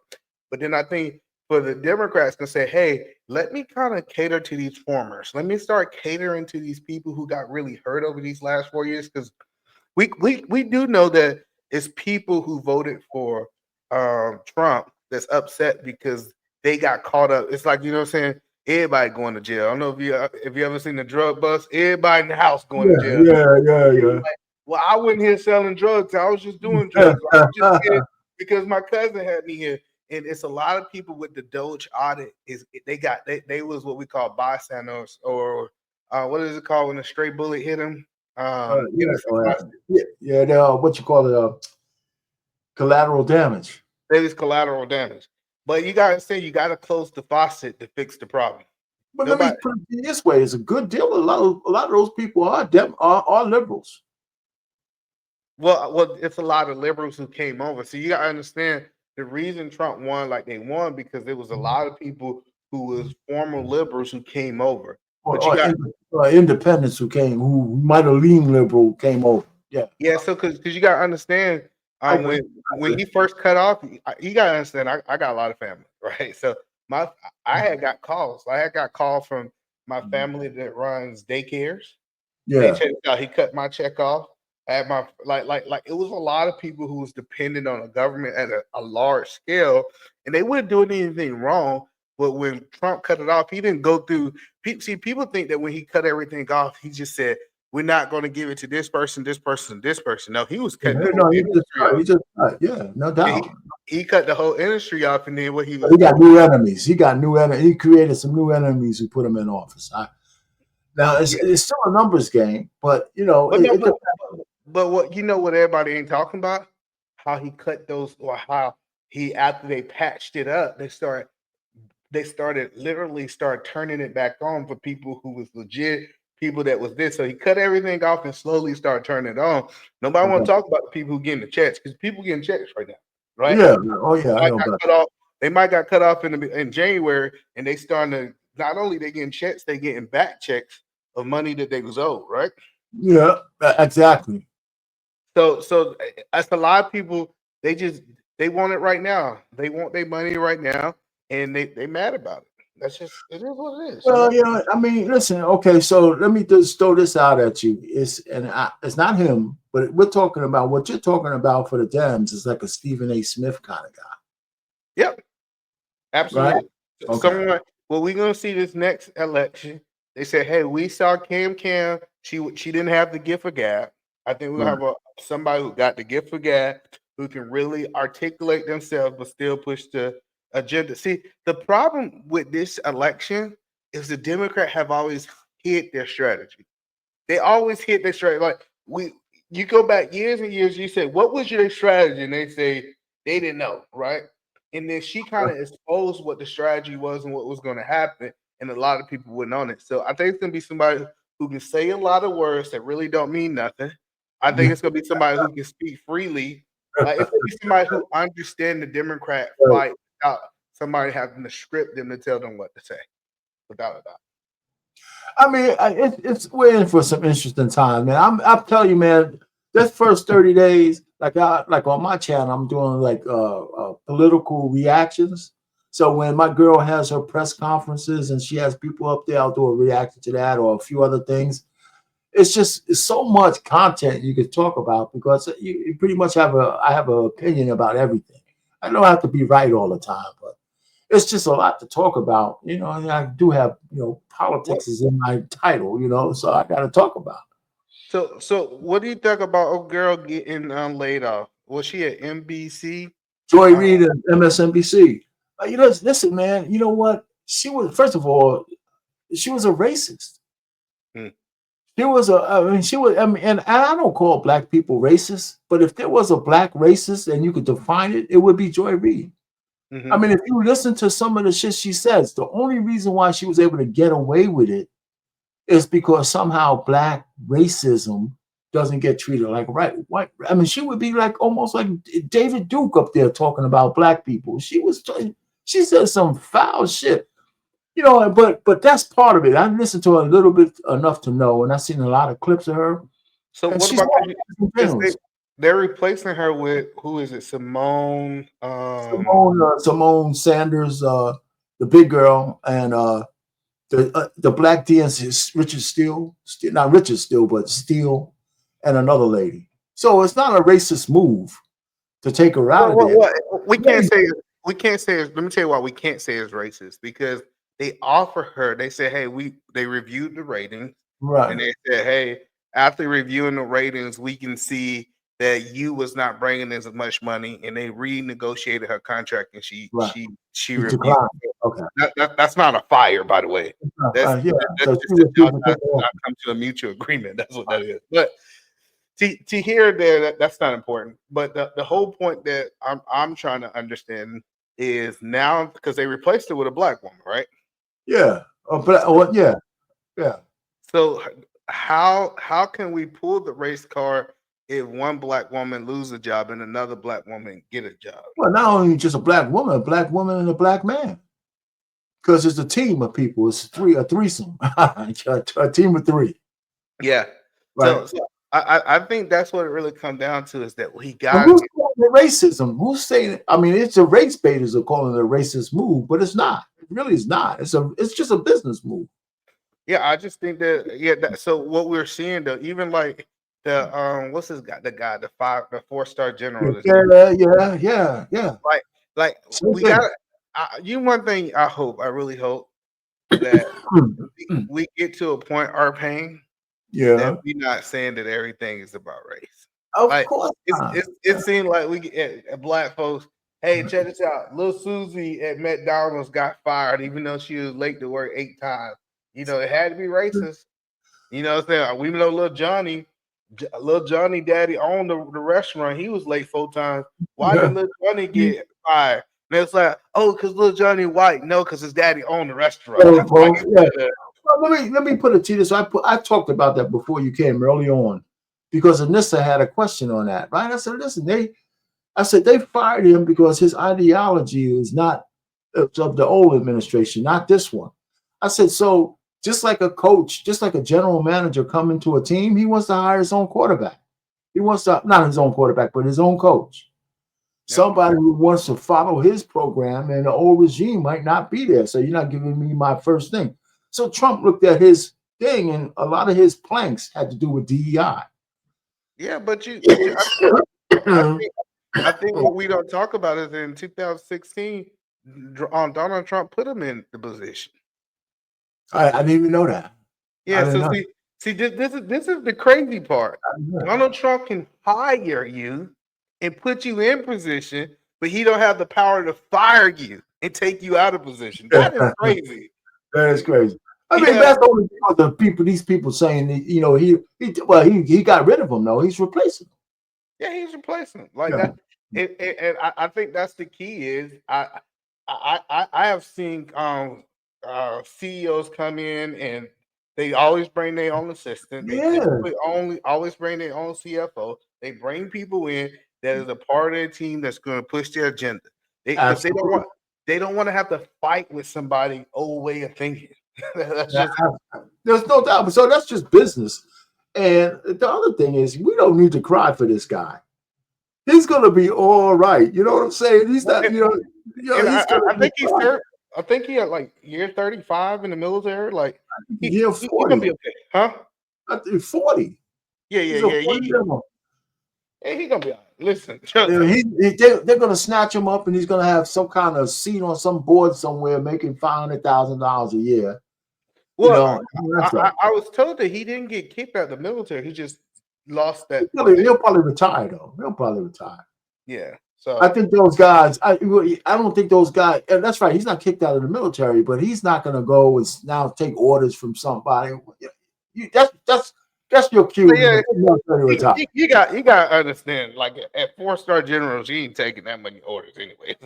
Yeah, but he ain't gonna stick around, man. He says, this is my cue to leave. I mean, you know what I'm saying? I just tell you, I mean, as a government worker myself, I've had a job for the Department of Defense. At some point, when you're at retirement age, and if you're somewhere for 40 years, even if you love what you do, if they're